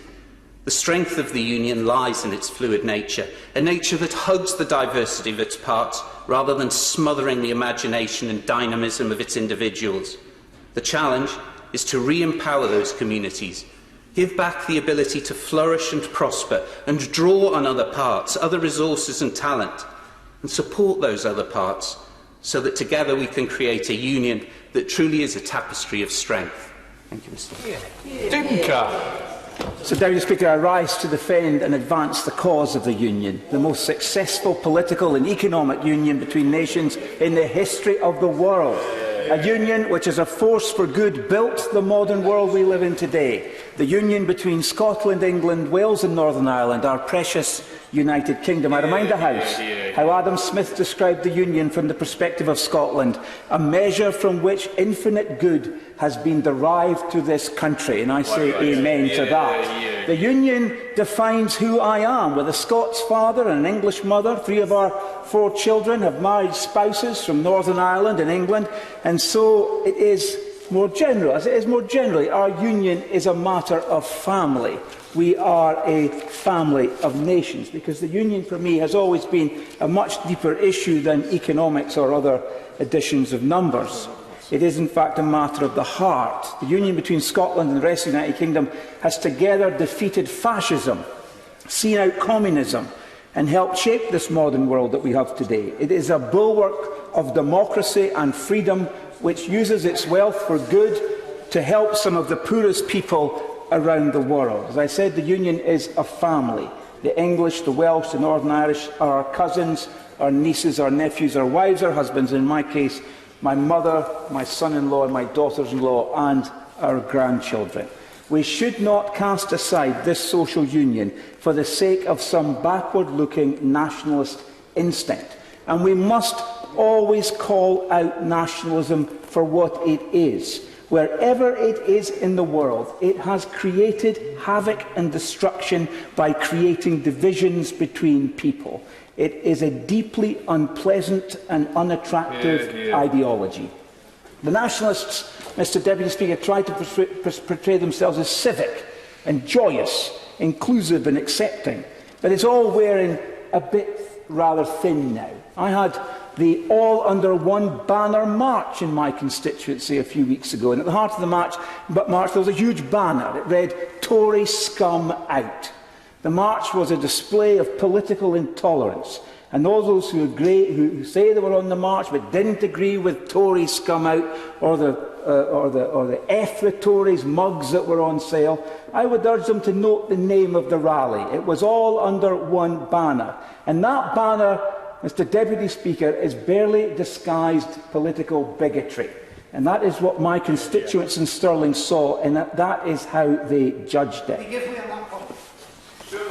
Can I just say to the honourable gentleman that he is many things. A piece of scum is not one of them. And I would deprecate that banner, and I'll say this. The decent majority, and I'm sure he knows this, also deprecates that banner. And the sooner it is caught, melted down, recycled, whatever, the better. Can I say, Mr Deputy Speaker, that the honourable gentleman is indeed an honourable gentleman, because in social media he has been the very first to condemn the antics of those extreme elements of the nationalist movement which these events, sadly, as we only too well know, attract. And I won't even relate anything further to do with my social media timelines, because, as the honourable gentleman knows, it's not the kind of place to spend any time if you want to keep your sanity. But it's time for us unionists to engage and defend the union against this kind of onslaught. And it's time for us to seek a future that will combat nationalism and will constantly rejuvenate the union to endure. And I say this for the benefit, really, of all of my colleagues, particularly my English and Welsh colleagues who are in the chamber, who maybe don't really fully appreciate the nature of Scottish nationalism on the ground as we encounter it as Scottish Conservative members of Parliament. Don't expect cooperation or partnering from nationalism. Don't expect there to be some agreement, some middle ground. Their aim is disruption, division and manufactured grievance, not unity. They're not interested in that because it doesn't serve their party political objectives. Now, divergence is a very important part of what we get from devolution. And I have absolutely no issue with that. And I believe passionately in local democracy and the divergence that comes through local democracy. But I don't hold with divergence for the sake of it. Of course we need to have locally tailored policy solutions to meet local conditions. But divergence that gives the union strength is when it's for a good reason. We have a Scottish legal system that's tailored to our country. We have an education system that's tailored to our country. It's ours. And all these things provide strength as Scotland can have solutions for its own systems, its unique history, and for the needs of its people. But where divergence is pointless, such as, for example, having a separate card for public transport in England and in Scotland, or coming up with two different systems for deposit returns, or dismantling the British Transport Police, simply because it has British in its name. This is merely nationalist ideology, which we have to be strong to stand up against. And these differences are not about public policy necessities, but they are about pulling Scotland apart from the rest of the United Kingdom to become separate. The nationalists want to use divergence to create division. They want to make the union dysfunctional, and I want the union to work better. And so the Minister will not be surprised to hear that I will persist in my argument for a stronger and more functional union that serves all of the people and all parts of the United Kingdom. My constituents in Stirling pay their taxes, and now, in many cases, they pay significantly more tax than any other part of the United Kingdom. They pay their share of the cost of Whitehall departments. They get the same protection from the armed forces. They get the same help and support abroad when you visit a consulate or embassy. But when it comes to some of the other union departments, the support becomes less clear. And I repeat again, making it clear by, for example, renaming ministries and departments that serve England only as such. The Department for Health and Social Care for England. Ministries serving the whole of the United Kingdom should, as a matter of course, be asking what policy implications there are for Scotland and Wales and Northern Ireland and for the regions of England. And I'm afraid that there is a concept which I think is endemic to government here, and it's not specific to this government, but all previous governments since the devolution settlement, and that is devolve and forget. It is a phenomenon which plagues government and must be guarded against. The UK government is as much the UK government in Edinburgh as it is in Chester. And part of the issue here is that the UK government departments operate through the prism of the territorial offices, and the propensity for UK departments to dump issues into the lap of the Scotland, Wales and Northern Ireland offices is very high. And they also far too easily think about devolving further to the Scottish Parliament. Automatically, it's almost an automatic reaction. And sometimes this is appropriate and right, and other times, frankly, it leads to problems and unnecessary confusion. And I would draw the example of the broadband issue that plagues us in Scotland as an example, but I'll give way. What exactly have they rushed to devolve that they shouldn't have devolved?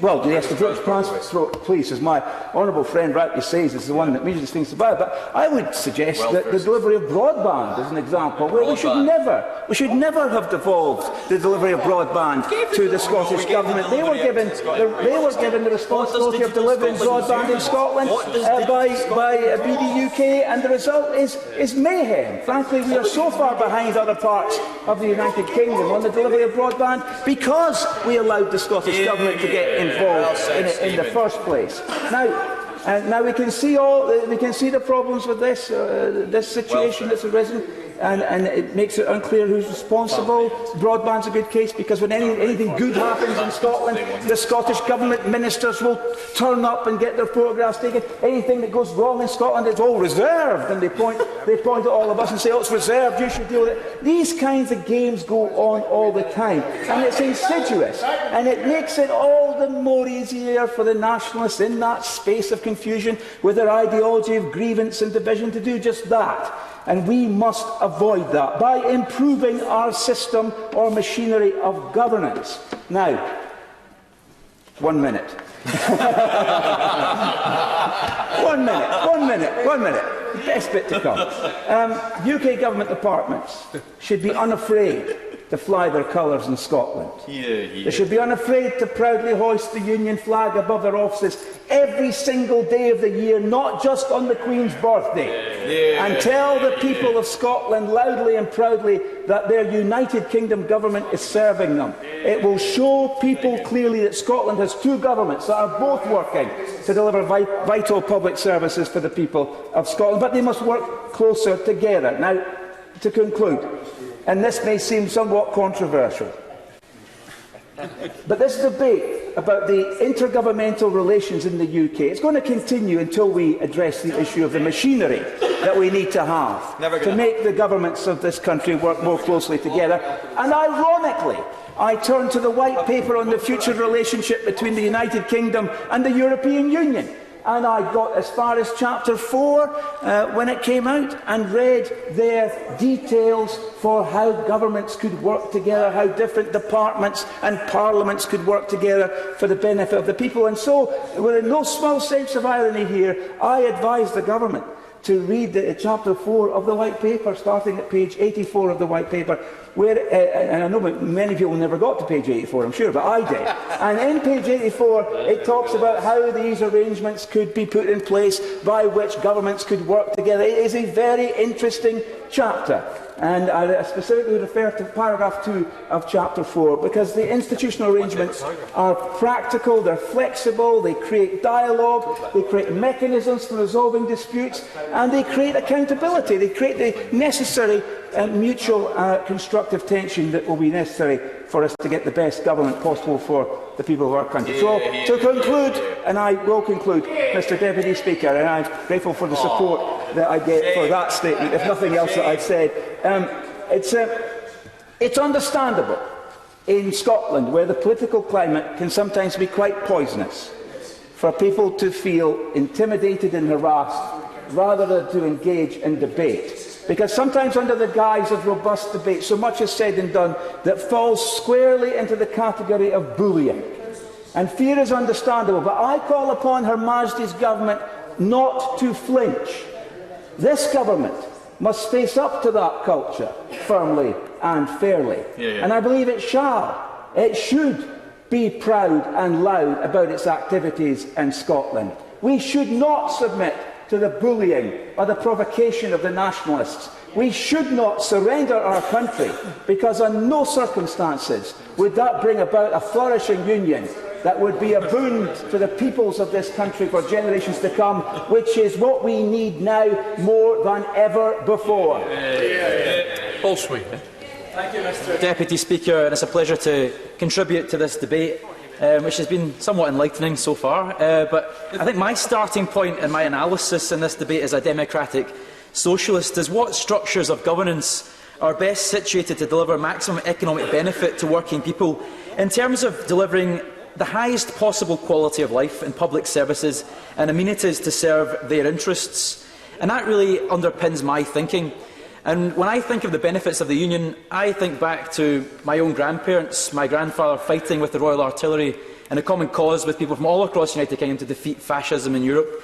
But that common cause transcended into the spirit of 1945 and that 1945 election that delivered the first majority Labour government that fundamentally transformed this country and delivered the welfare state and indeed delivered the pillars that underpin our modern civilisation in this country.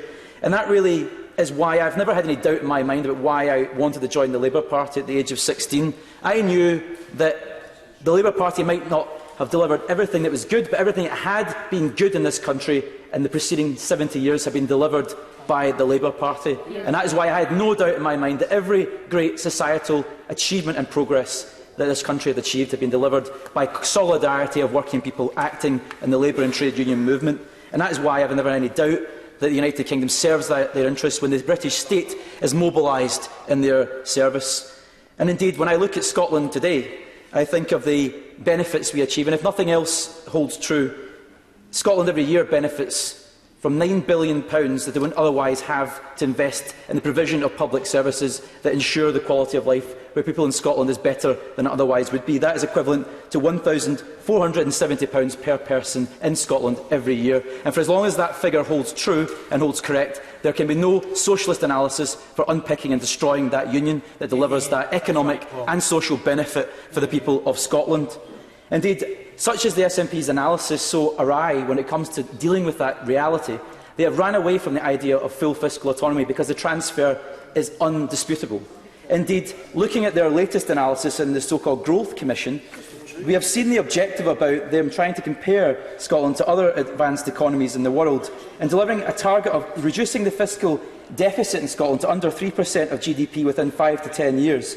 But, however, John McLaren of the Scottish Trends has responded that it clearly involves a tighter fiscal strategy over the same period than is likely for the rest of the UK. The Office of the Budget Responsibility currently expects the UK to have a deficit equivalent to 2.3% of GDP in 2021-2022 and falling, which should allow for an easing in public expenditure settlements over time. Meanwhile, Scotland will be moving from a deficit equivalent to nearly 6% of GDP towards a 3% target. It doesn't take a mathematical genius to work out the implications of that. As long as those implications will threaten the interests of working people in Scotland, I am opposed to the notion of separation and I am committed to the idea of union in this country. Indeed, the Growth Commission assumes an independent Scotland would achieve a GDP per capita growth rate of 0.7% greater than it would if remaining in the United Kingdom. However, the justification for this figure is extremely tenuous. It relies on including territories such as Hong Kong and Singapore in their comparison set, despite explicitly rejecting those countries' low tax and high income inequality economic models. So if you remove Hong Kong and Singapore from the comparable countries' growth rate analysis, the 0.7% benefit becomes just 0.26%.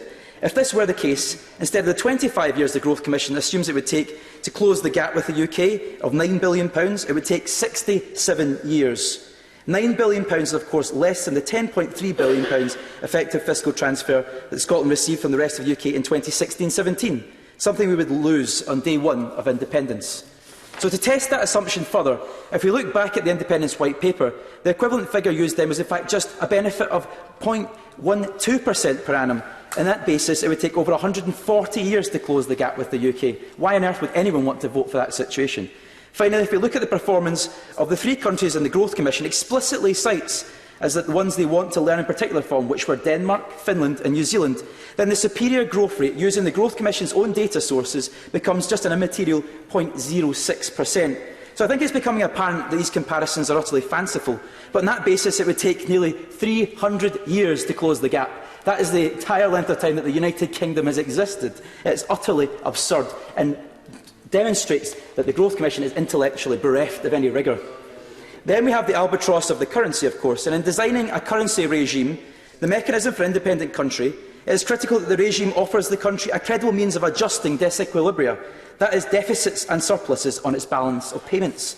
If it doesn't, and in the absence of a risk-sharing agreement or transfer mechanism, it is doomed to fail. And we've seen that play out in Europe, when Greece and Ireland have suffered heavy internal devaluations and mega austerity. This is an important lesson in the economic history of currency regimes. In thinking about the appropriate currency regime for an independent Scotland, it is crucial to have this adjustment question at the back of our minds at all times. So if Scotland were to become an independent country, it would actually become a net exporter of hydrocarbons. It is well known in currency economics that in designing a currency regime for a country with a diversified non-oil export sector and an oil sector as well, the crucial role of oil price changes in affecting the competitiveness of the non-oil sector, i.e. the manufacturing and services sectors, gets crowded out with the implications this has for jobs, output and the sustainability of the balance of payments and interest rates. This is the classic Dutch disease phenomenon. However, in all of the literature on currency issues that has been generated since the referendum, including the Scottish Government's Growth Commission, they don't even address this particular issue. Regardless of the currency regime that independent Scotland would choose, it is going to need a market-credible pool of foreign exchange reserves to run a currency regime. From evidence of similar-sized economies, this would amount to £40 billion. This amount is around one-third of Scotland's annual GDP, and is not a sum of money that a newly separate Scotland could borrow in international financial markets. The only way that such an amount could be accumulated is through running budgetary surpluses for a number of years. Such an austerity programme would need to be run in any case in order to establish the hard currency effect, and so the reserve accumulation issue can be seen as reinforcing this effect. And the Growth Commission's own alternative to the 2014 White Paper as a formal currency union would be to adopt the pound, such as Panama adopts the dollar, such as Montenegro adopts the euro, and so on. This is a currency substitution system, but such a system is viewed as inherently unstable by economists because it is subject to the whims of individual expectations and the effects that these can have on demand for money, which can lead to changes in the supply through balance of payments. There would be no effective control over the money supply in Scotland and no lender of last resort function. This is because changes in the current account and the balance of payments would directly affect the money supply in the Scottish economy. So, for example, with a surplus on the current balance, this would increase the quantity of sterling in the economy, with the inflationary implications this would have. Conversely, a current account deficit would draw money out of the economy, with deflationary implications. In order to deal with such flows, a separate monetary authority would need to be set up to smooth those effects. However, evidence from similar-sized economies to Scotland, for example the Nordic countries, you need foreign exchange reserves upwards of £40 billion to achieve that. But if the Monetary Authority was prepared to offer deposit insurances to the sum of £120 billion of retail deposit accounts in Scotland, it would need to accumulate foreign exchange reserves on around £160 billion. That is greater than the entire Scottish GDP. Extraordinary figures. Where would this money come from, given the balance of payments in an independent Scotland is going to have a deficit of between 2 to 5% of GDP, and in the region, therefore, of £67 billion just to cover these international obligations? The only way these sums could be achieved would be through a massive austerity programme. And just for context, the Scottish NHS budget every year is just £13 billion. You can wipe that out right away. I'm afraid that is simply not a sustainable position for anyone with a socialist background to endorse. All of the above points focus purely on the monetary implications, but indeed look at the competitiveness of the non-oil export sector with the effect of the oil price changes. That would massively impact on the competitiveness of the Scottish economy, entailing mass industrial closures of the scale we saw through the 1980s. Indeed, any other alternatives, such as a formal sterlingisation where there is a currency board, would need the currency to be backed 100% by foreign exchange reserves, again an unsustainable position. Such systems require considerable amounts of foreign exchange, both cash and reserves, to back deposit accounts. To run a currency board, the Hong Kong experience shows £200 billion of reserves are required. These are massive sums of money, which in turn has required policies of fiscal austerity and balance of payment surpluses and no lender of last resort function. Again, the loss of competitiveness issue would not be addressed in this set-up either, and it is simply not viable as a currency option unless the Scottish Government is intent on handing over large sums of Scottish taxpayers' money to hedge funds and speculators. So I think to interrogate the Scottish Growth Commission's proposals demonstrates that they cannot offer a socialist solution to separation. That is why the Growth Commission has achieved only one thing. It has demonstrated that the huge benefits we derived from being part of the fiscal, monetary and political union are as relevant and integral today to the quality of life in Scotland as they ever have been, and that is why we continue to argue as a Socialist Labour Party that we must marshal the forces of the British state to deliver the best quality of outcomes for the people of Scotland by utilising its fiscal powers and its monetary powers to deliver public services that are world-class for the people of Scotland. And we stand by that commitment today, as we did in 1945, when this party built the National Health Service and the welfare state. Malcolm MacDonald.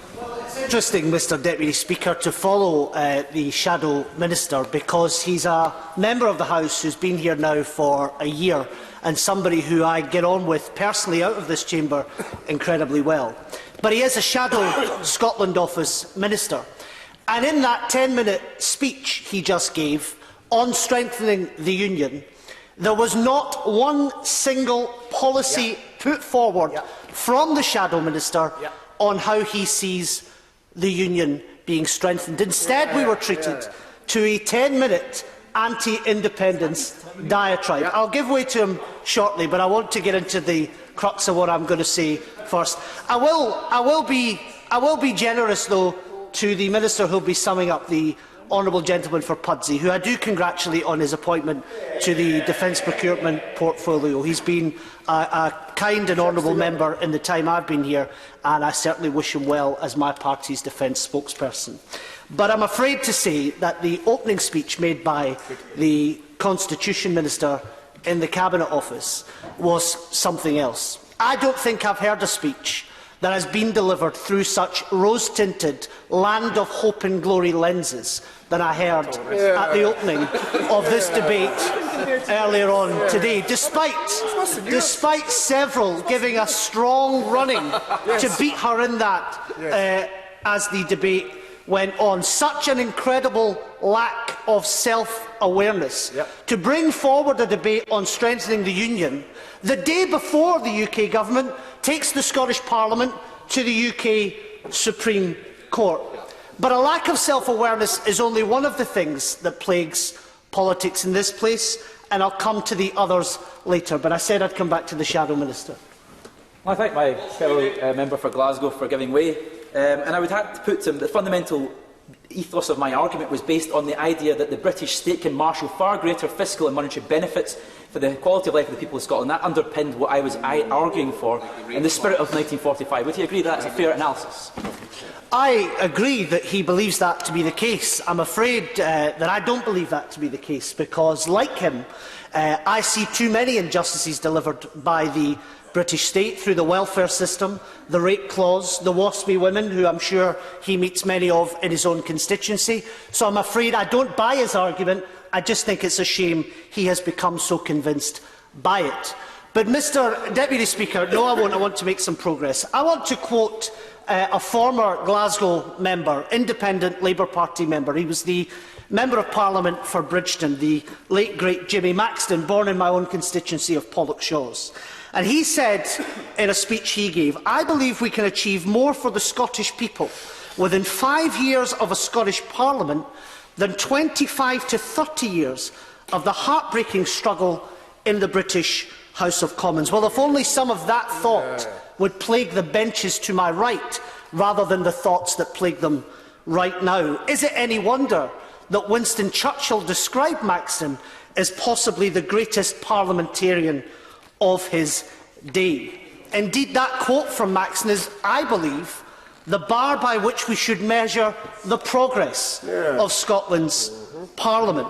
And is it any wonder, with tremendous foresight that he became famous for, that Sir George Reid would use that quote in his maiden speech to this House on the 15th of March 1974, 5 years before Maxton's nephew would enter the House as the Member of Parliament for Cathcart, which is now my constituency, succeeding it as Glasgow South, and I understand he takes a seat now in the other place. But when Sir George Reid gave that maiden speech, and as I was reading this earlier, Mr Deputy Speaker, I was interrupted by his successor who occupies that seat at the moment. He gave in his speech the quote of Clackmannanshire, which we discussed. The quote of Clackmannanshire, the slogan rather of Clackmannanshire at the time was "Look about you." changed in 2007. I forget what it was changed to, but I know it's not as good as look about you. And what look about you means is look around you and face the facts. Yep. Well, surely we could do with following that old Clackmannanshire slogan as we debate strengthening the Union. In fact, as we debate anything in this House today. Instead, I'm afraid to say, well, how could I say no after quoting his constituency slogan? I thank the honourable gentleman for quoting my constituency and quoting what was, obviously used to be its phrase, look about you. I would just say on that point, should he not look about himself and realise that Clackmannanshire voted in a majority to remain in the United Kingdom, and he should look about himself and see the facts that Scotland wants into the United Kingdom, not out with the SNP. I'm willing to accept that entirely, but that doesn't mean I can stop arguing for it. Indeed, it was his party leader who said it was legitimate, even honourable, for the Scottish National Party to continue advocating for Scotland's independence, and that is what I intend to do. Yeah. So I hope to turn his constituency around. I note he doesn't mention the result of the EU referendum in his own constituency, but the point that George Reid was making then as now is that facts change. People are entitled to move. But I want to come back to the point he was making about the facts. That's what we should be looking at. Rather than allowing ourselves to be plagued by this positioning in trenches that poisons our politics, it breeds cynicism, which is the least healthy thing we can have in our politics. I think it was Mandela himself who noted that cynicism must be opposed at all times. And I think there's a real danger we actually go back to a poisonous period in this chamber in 1945, at the election of the first ever SNP Member of Parliament, Robert McIntyre, who won his seat in a by-election in Motherwell. And it took him several days to take his oath, Mr Deputy Speaker, because there were no two members who would stand at the bar of this House and allow him to approach the table in order to take his oath. And I don't want to see us return to that any time soon. We're constantly being told, indeed the Shadow Secretary said it earlier, that we are manufacturing grievances. I have much to be aggrieved about, Mr Deputy Speaker. I wish the Shadow Secretary could be aggrieved about them with me. If that makes me a grievance monger, then frankly that's what my job is here to be. I am aggrieved by many of the things this government does, some of which have been adumbrated by my honourable friend from Glasgow Central, on the issue of drug consumption rooms, on the awful, awful immigration cases that all of us see coming through our constituency surgeries, of the really dreadful and quite regressive welfare measures that we see impacting on your constituents. You better believe it, I'm aggrieved about many of those things. Certainly. I'm grateful to the honourable gentleman for giving way, and he's right to point out grievances that he has with this government. Is it therefore fair that those of us on these benches and Scottish Conservatives around Scotland can also have grievances against his own party, who have been in power in Scotland for 11 years? We've seen educational standards dropping, we've seen mergers of police and fire services, which many people in more rural constituencies are against, and we've also seen a number of problems with our NHS services, so we are entitled to raise these grievances, as is he in this place. Well, the honourable gentleman is in a particularly unique position, including the honourable gentleman who sits behind him, because, of course, they left the Scottish Parliament to come to this Parliament. But even with that in mind, and I add that in purely for information, he's entirely entitled to raise any issue he wishes to raise, whether it's devolved or reserved. But I do come back to the point. He gave up a seat in a devolved legislature to come to this place, to hold this government accountable. But he does a job for his constituents, and he's entirely right to do that. But I come to the tone of how we have these arguments, because some of the things that the honourable gentleman from Stirling raised earlier, yes, they were uncomfortable to listen to. Indeed, the banner he mentions, the Tories Come Out banner, is an uncomfortable banner to see anyone on my side of the constitutional question hold up, far less march behind and do so with any sense of pride. I don't think Tories are scum. I think lots of their policies are terrible policies. I'll argue against them. I'll fight against them at election time. Ultimately, I'll argue for the ultimate salvation from them, which I believe to be Scottish independence. But we need to get better at disagreeing with one another. I'd certainly give way. Once again, I would like to commend the honourable gentleman for his spirited defence of democracy in this context. But why was it that the MSPs for the constituency of Stirling and for Dunblane, I forget the name of the seat, Dunblane, Clackmannanshire, why did they not join the honourable gentleman in condemning that banner when they were actually at the march behind it? It just doesn't make sense to me. This is where this disjoint occurs. Perhaps I can help the honourable gentleman. And I know he believes what I'm saying to be sincere. I don't believe any of them had their picture taken with this. And indeed, this was a march, Mr Deputy Speaker, of many, many thousands of people. I only wish more people would have moved to get them out, which I understand some people did, and I certainly hope they don't turn up again. But he's going to have to raise with individual people what they are doing. But I see you're getting anxious, Mr Deputy Speaker, so I want to draw this to a conclusion. Although the union is clearly important to many people, not just in this House, but right across the United Kingdom, I'm afraid to say this has been a very small subject for debate. Opposition parties regularly table debates on various hobby horse issues. That's what opposition parties do. We're supposed to expect a bit more from the government. At a time with such threats to international peace, international order, the rules-based system that the Prime Minister regularly stands at that dispatch box and talks about, and which I regularly find myself in agreement with. At a time when the far right are on the rise in fundraising and organising to displace moderate, centre-left, centre-ground people right across Europe, at a time when fascists and racists are now no longer embarrassed to be a fascist or a racist. They're shaking off those cloaks that we have made them wear for many decades. This is what the government wants to bring forward for debate. It really is small. I accept the union's important. Of course it's important. I grew up in a heavily unionist household. Indeed, my own father will watch this speech and tell me I was talking a load of rubbish, quite possibly. He's right, he's right. And I make no observation other than that. But I'm afraid the world is bigger than Scotland, it's bigger than Britain, and it's a dangerous time out there. And the fact that the government have chosen to lodge a debate like this, which is frankly a university debating society issue at this moment in time, this is supposed to be a legislature. We are here to legislate and hold this government accountable, and the government has utterly shirked that in tabling this evening. Jim Shannon. Mr Deputy Speaker, first of all, can I just thank government for bringing this matter to the House for consideration. I have no underestimation whatsoever how important this debate is and the importance of the union, and I'm going to speak along those lines. I'm well known, Mr Deputy Speaker, for my love of a good coat, and I know of no other person alive that I honour and respect more than the person who issued this coat, Her Majesty Queen Elizabeth II. She said, "I know of no single formula for success, but over the years I have observed that some attributes of leadership are universal and are often about finding ways of encouraging people to combine their efforts, their talents, their insights, their enthusiasm and their inspiration to work together." That's Her Majesty the Queen telling us in this House what we should be doing, and I think that would be inspirational words for us all.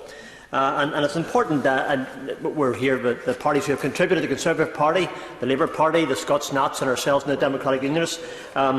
It's good to have all those talents of all those parties coming together, although there might be a wee bit of exchange now and again between some of them. Even the Lib Dems who aren't here, unfortunately, to contribute to this debate, they make a valuable contribution to debates in this House as well. We are called, Mr Deputy Speaker, to be leaders of this nation, to encourage people to combine efforts, talents and enthusiasm and work together.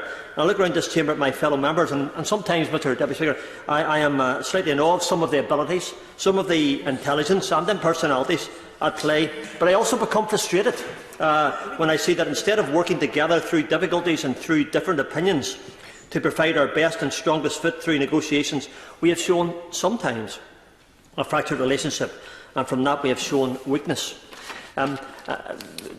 just last week with sport. Everybody, sorry, a number of members have mentioned sport, and we all have our own countries, our own football teams. We have our own regions for Northern Ireland when it comes to football. But you see, whenever England were playing in the World Cup, I tell you what, the flags were out all across all of Northern Ireland. I have to say, not necessarily for the England football team, but it was that time of the year. It was the 12th of July. But I tell you what, there wasn't a house that I was aware of that weren't supporting England, as I was. And the biggest cheer, I have to say, whenever we got through, my prediction was the quarter-finals, we got the semi-finals, and that was good. But am I the only person that was cheering for England? No, I'm not, because all the regions were doing so. Whenever you're playing football in Europe, am I the only person that looks through the teams from England, from Scotland, from Wales, from Northern Ireland, and cheer on that team, whoever that team may be, and say, well done to that team, I hope they do well, even though we're playing opposition which are clearly above our stage in Northern Ireland anyway, but that's by the way. I believe that Europe would be astounded if we came across the full force of a truly united kingdom. If we would all come to terms with a legally binding referendum vote and determine to do what is best for all of the people in the country who democratically cast their vote or who exercise their right to abstain from voting, if we were to determine to do what we are elected to do, carry out the democratic will of the people, instead of taking an opportunity to score a political point at the expense of the strength of the UK, then I believe that we would display our strength instead of our weakness. A house that is divided against itself cannot stand, as the Scripture has said, and certainly applies to us all. I declare an interest as one who served in the armed forces for 14.5 years as a part-time soldier, in the Ulster Defence Regiment in an anti-terrorist role in Northern Ireland, but also for 11.5 years as a territorial, whenever the Iron Curtain was still up and strong. And what a joy it was to serve alongside all of the different people from different parts of the United Kingdom in the one uniform, doing what we did together in the one army. In the skies it was the RAF, and on the seas it was the Royal Navy. And the Irish Guards and the RAR are consisting of people from across all of the regions of the United Kingdom, and it's important in English regiments as well. It's also great that when we look at the exchange of exports and imports that we have across the United Kingdom and Northern Ireland in particular. We have a very strong agri-sector in our business and my constituency as well. It's Northern Ireland and Strangford, if I could say with respect, Mr Deputy Speaker, I know you'll have your own thoughts upon this, who feeds the nations. It's ourselves in Northern Ireland who export to Scotland, to Wales, to England and across the whole of the world. And you know, the Ulster fry is renowned for its qualities and taste. I have to say, at a full English breakfast this morning, I'll tell you something, a full English will never match an Ulster fry. Never. You know. Just say that to all those who are English women who are here, of course, as well. I recently spoke on the Scotland and Northern Ireland ties that go back through our history and the current economic ties, and this is only enhanced as we realise how strong we are together. For two areas to be able to be the global force that we are lies only because of the different strengths that each region brings to the table, by the different talents, by the abilities, by the natural strengths that we each possess, which then added together produce this wonderful United Kingdom of Great Britain and Northern Ireland. There is no doubt in my mind, Mr Deputy Speaker, that for Northern Ireland to segregate from GB in any way would be catastrophic. We simply could not do without our biggest trading partner and wouldn't want to do without it either. A special status would carry out an annex from the UK, and all but name is a backdoor unification with Ireland, which is unacceptable. And I was never as glad as to walk through the lobbies last week to ensure that any backstop arrangement would now be considered illegal. We are one body and better off together. I just want to, if I could, Mr Deputy Speaker, in the time that we have available, members here will know that I read Scripture regularly, in which I do, but one particular Scripture text come to mind, and the message that's very clear, is one I want to just speak about. 1 Corinthians 12, 21 to 31. As we all know, whenever the nations came together, the four nations based their laws and their rules and their regulations upon the Holy Bible and what it taught us. So it's important that the four nations came together with that being our base for where we are. But the Scripture text in this one here, and the message is, but I also want you to think about how this keeps your significance from getting blown up into self-importance. For no matter how significant you are, it's only because of what you are a part of. This is the story. An enormous eye or a gigantic hand won't be a body, it's a monster. What we have is one body with many parts, each its proper size and its proper place. No part is important on its own. Can you imagine the eye telling the hand, get lost, I don't need you? Or the head telling the foot, you're fired, your job has been phased out? As a matter of fact, in practice it works the other way. The lower the part, the more basic and therefore necessary. You can live without an eye, for instance, but not without a stomach. And when it's part of your own body you're concerned with, it makes no difference whether the part is visible or clothed, higher or lower. You give it dignity and honour just as it is, without comparisons. If anything, you have more concern for the lower parts than the higher. And if you had to choose, wouldn't you prefer good digestion to full-bodied hair? In my case, that's quite clear, as one who has very, very little hair. But I certainly probably would settle for a good digestive system before that, and that's important. The way that God designed our bodies, and it's important that members listen to this if possible, is a model for understanding our lives together. Every part dependent on every other part. The parts that we mention, the parts we don't. The parts we see, and the parts we don't. If the one part hurts, every other part is involved in the hurt and in the healing. And if one part flourishes, every other part enters into the exuberance. The thrust of that scripture text and that message is simple. We're better together. The body can only operate if all parts are operating together. And as an Ulster Scot, and I look to my friends, and I call them my friends, Mr. Deputy, because they are. I'll tell you that right now, you are. Is because, as an Ulster Scot, as one who's descended from the Stuarts of the lowlands of Scotland, I know my heritage and where I come from, and I appreciate that culture that we have, that tradition, that history, that language. Sometimes, my colleague from East Londonderry says to me, "Can you understand the guys from Scotland?" I says, "Understand to the very word." I have no bother with your accents whatsoever. I can understand all of those things because I see something that we're very much together on. We don't agree on all the politics, but we agree on many, many things.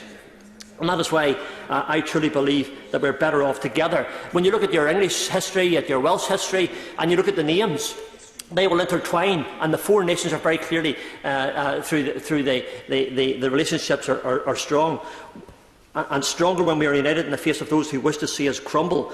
Whether it be Newton Ards in Strangford in Northern Ireland, whether it be Newton Stewart in Scotland, whether it be Newport in Wales, or whether it be Newcastle in England, four regions as one together. There is no doubt that we work in our own individual countries because we are part of a greater nation, a whole together. And I implore every member to consider this. The people have spoken, and whether we agree or do not agree with that call, we have a duty to deliver the best we can deliver. And this can only be successful when done from a position of strength, which is found in standing together. I finish with this quotation because, again, I started with one, I'm going to finish with one, Mr. Deputy Speaker. Edward Hale said, "Coming together is a beginning. Keeping together is progress. Working together is success. Better together. Let us be successful by working together." Mr. Deputy Speaker, thank you. Joe Platt. Thank you, Mr. Deputy Speaker. And Mr. Speaker. It's an honour to wind up this debate on behalf of the opposition this evening. It's been an interesting debate, but as a Lancashire lass from Lancashire even, I felt a little bit left out. I feel at times it has been about Scottish tit-for-tat instead of focusing on uniting the Union as a whole. However, Mr. Speaker, I would like to thank all members for contributing to this evening's debate. So we have heard from the honourable members for Edinburgh South, Coat, Bridge, Christon and Bellshill, and Midlothian, who all rightly highlighted this government's political choice for austerity and the impact this has had on our union. And they are right to say this because instead of bringing communities together, we have seen a government oversee some of the most divisive and unequal times anyone in the UK can remember. The honourable member for East Lothian gave a thoughtful insight on devolution, and the member for Glasgow North East for a detailed and forensic analysis. Thank you.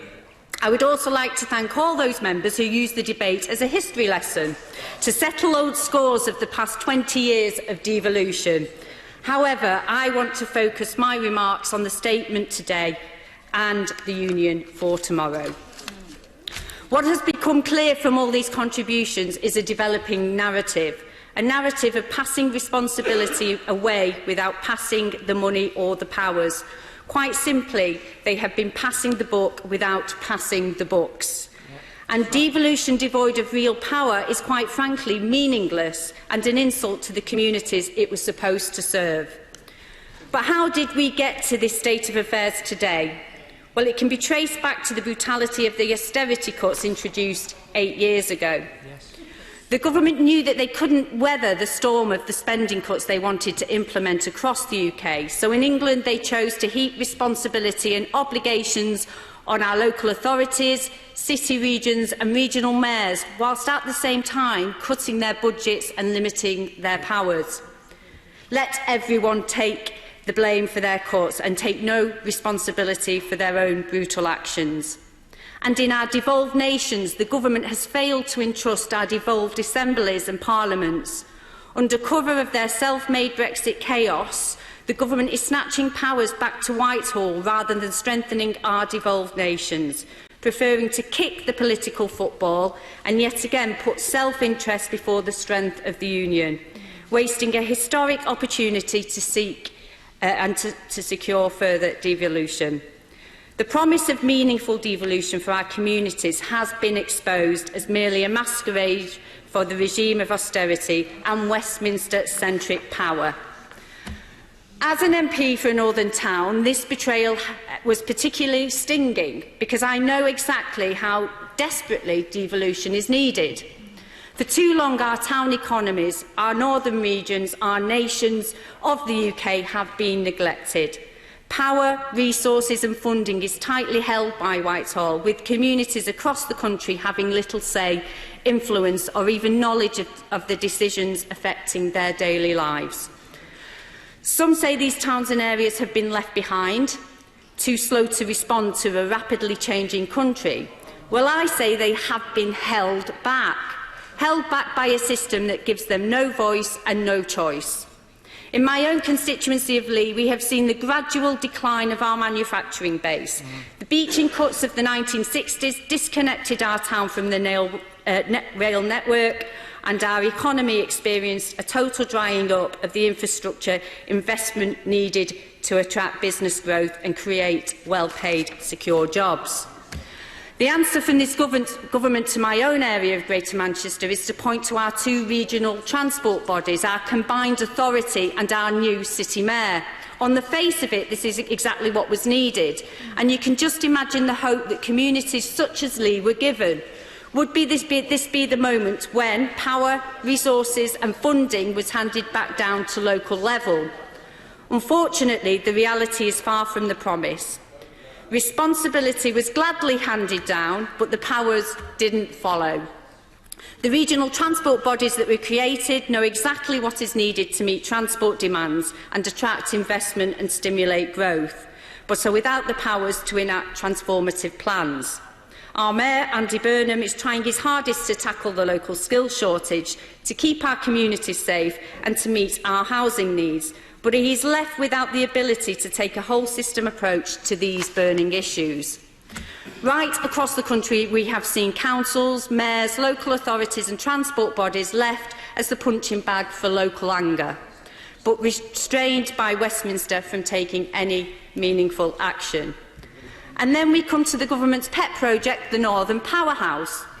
Well, I have to tell them that the reality for those of us trying to make a difference on the ground, as it has felt more like the Northern Powerless, unable to take these important decisions on infrastructure which are the foundations of inclusive growth. Subservient to Whitehall, their flagship policy is nothing but devolution in name only. As a result, communities across the UK have been left feeling completely disconnected from Whitehall and the people who make decisions on their behalf. The many no longer feel that their country is working for them. Last year, their policies were exposed by a damning report from the Equality and Human Rights Commission.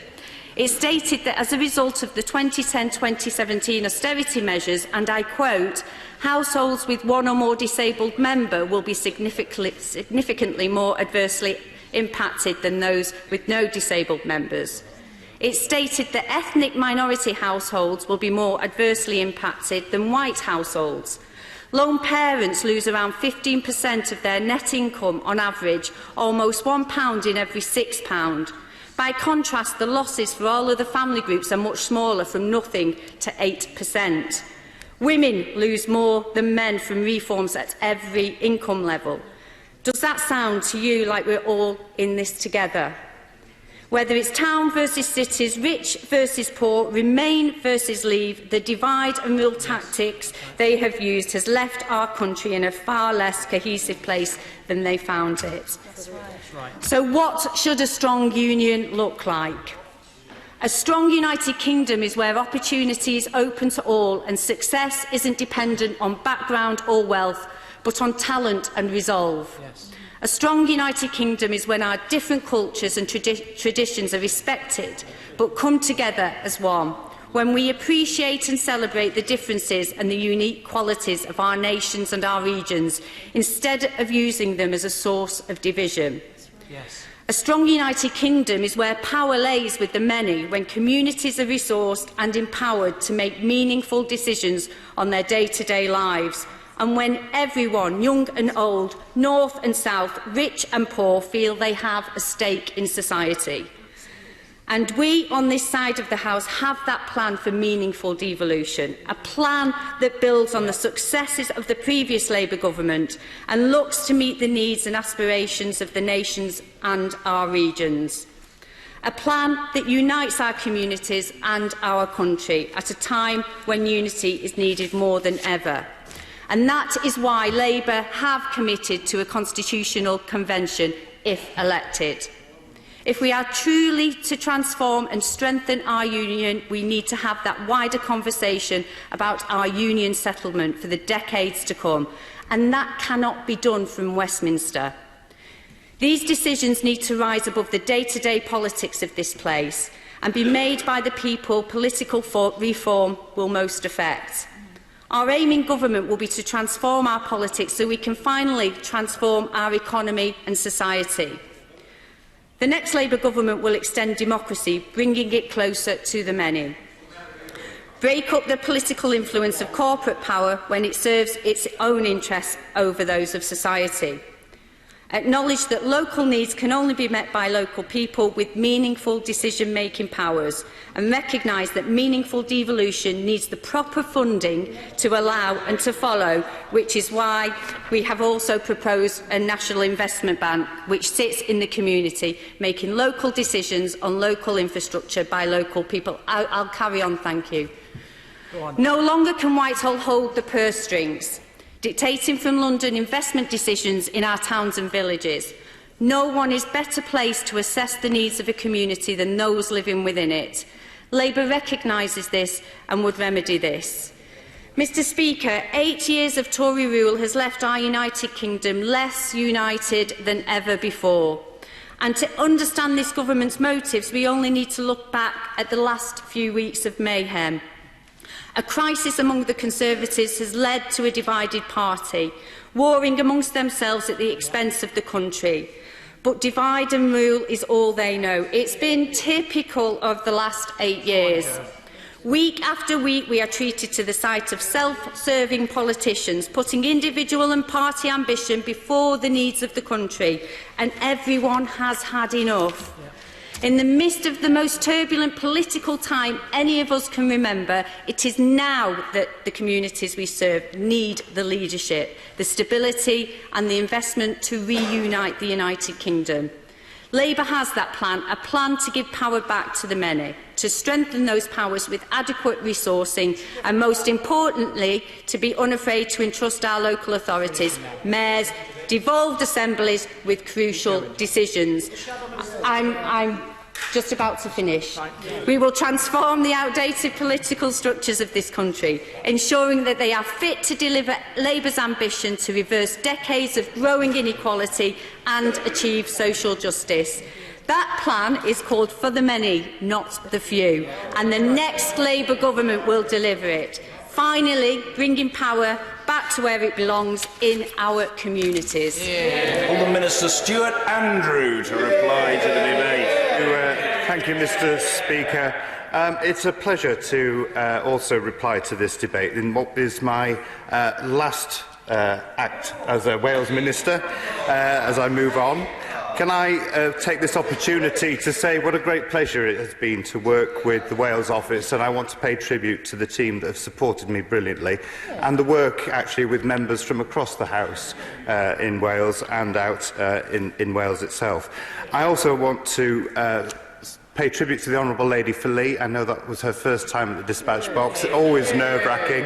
I'd like to say it gets easier. It doesn't.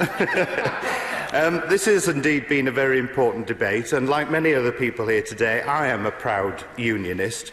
Having grown up in Anglesey, spent the first few years of my life in Llanfair Pwllgwyngyll, Gogerach, Wynrobl, Llantysilio, Gogogoch, whose father, I can see Hansard looking worried, whose father comes from Scotland and all his family come from Scotland. In fact, I have to confess, my great-grandfather was a proud trade unionist and active in the Labour Party. And my mother is from England, so I have seen the benefits of our great union of Great Britain. So we have heard a range of interesting views today, and as the Prime Minister has said, as we leave the EU and in the years ahead, we will strengthen the bonds that unite us. The people of the United Kingdom voted to leave the European Union, but we are not leaving Europe. We want a deep and special partnership with the EU. We will secure a deal that works for all parts of the United Kingdom, and at this momentous time, it is more important than ever that we face the future together, united by what makes us strong, the bonds that bring us together, and our shared interest in the UK being an open and successful trading nation. It is imperative that as the United Kingdom leaves the EU, all the administrations of the UK benefit from a unified approach wherever possible. That is only possible through the strength of our relationships. And our regular work with the devolved administrations includes formal meetings of the Joint Ministerial Committee and ministerial forums, as well as through programmes of work at official level. Alongside regular bilateral discussions, the Joint Ministerial Committee on EU negotiations provides a forum in which the UK Government and the devolved administrations can discuss the progress of the negotiations and the domestic issues arising from EU exit. And we of course recognise that engagement cannot remain static and has to evolve with our requirements.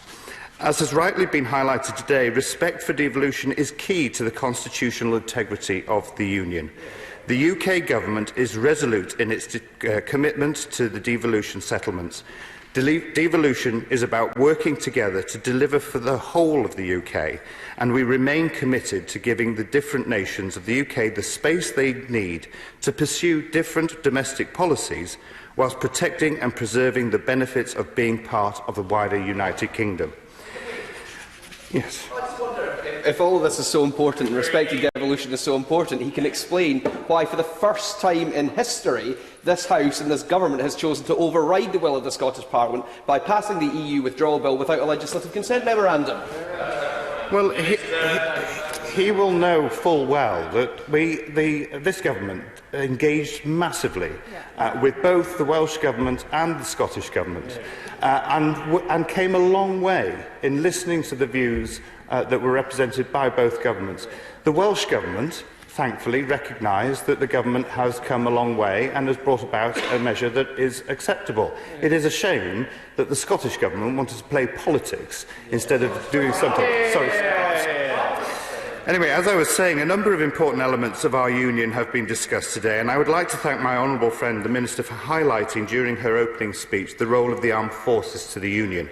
I would like to take this opportunity to do the same. It is clear that in my new position at the Ministry of Defence, I will see on a daily basis the armed forces' important contribution to ensuring the security of everyone in the UK. But as she also pointed out, it is not just in defence that the Union has value. Our health services work together under the banner of the NHS, a banner that has turned 70 this year, meaning whether you are in England, in Scotland, Wales or Northern Ireland, you can walk into a hospital anywhere and be treated with care and dedication that the service is known for. Now, I want to come on to some of the points that were raised in the debate today. The honourable lady who led for the opposition talked about youth unemployment. Well, I'm proud that under this government, youth unemployment has come down 40% from the high levels that we inherited from her government, and that employment in this country is the highest level it's been since the 70s. From my honourable friend, the member for North Herefordshire, he was speaking up for his constituency, and politics always seems to bring about the thorny issue of potholes, and I was glad that he was able to bring that in this debate somehow. And I hope that his relationship with his local paper editor will improve as time goes by.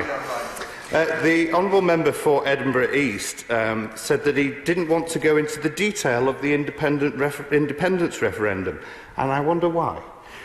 Because clearly he doesn't want to accept it. He gave us a long history, which was very interesting indeed, but tried to almost sort of skirt it over the issues that didn't suit his own argument. But on the issue of intergovernmental relations, the government does recognise that we need to review the structures and ensure that it is fit for purpose, and that is why my right honourable friend the Prime Minister led the discussions at the JMC in March, where all ministers agreed that officials will look at this arrangement and they will involve the devolved administrations as we pursue that working relationship in the future. My honourable friend, the member for Filton and Bradley Stoke, was quite right to talk about the Assembly in Northern Ireland, and also about the abolition of the tolls on the Severn Bridge. The fact that so many people cross the borders every day to go to work. I saw an interesting statistic the other day. In Wrexham Authority, 40% of the people who go to work actually go to work across the border. It shows how important the union is to those people who go to work every day. The honourable member for Edinburgh South talked about the Chequers Agreement, unusual, and very critical of it. I see it as a very pragmatic and sensible plan for us leaving the European Union. And then he also talked about the National Health Service, and I'm proud that this government has committed to putting in an extra £20 billion to the National Health Service. My honourable friend, the member for Berwickshire, Roxburgh and Selkirk, talked about the city deals. He was absolutely right to talk about £1 billion has so far gone to Scotland through these deals, and more will be on its way. And we are devolving more powers to many parts of England and Wales through similar deals. The honourable member for Perth and North Perthshire, he talked about heckling. It seems a little bit rich, I have to say, coming from the honourable gentleman, who certainly does like to heckle a bit. And he was very doom and gloom about Brexit, painting a very dark picture. So I think really I'll just repeat some of his own words back to him, where in questions last week he said, "There may be occasional rhetorical flourish, an overemphasis here and there perhaps, or even a bit of exaggeration." I'll leave it there. My honourable friend, the member for Ayr, Carrick and Cumnock, talked about the partnership with his wife for 40+ years, so I congratulated on that. I mean, he was rightly pointed out that there is no such thing as a power grab, as we will, in fact, be giving more powers. Those powers will be transferring to the Scottish Government, and that is exactly why, as he pointed out, the Scottish Government have had to appoint more ministers to cope with it. There's so many others, I can't go through them all, but my honourable friend, the member for Murray, was quite right to talk about the importance of the investment in defence. Now, I'm sure that I'll be dealing with him a lot more in the coming months in this new role I have, and maybe he'll answer the phone a bit quicker to me now than he did when I was his whip.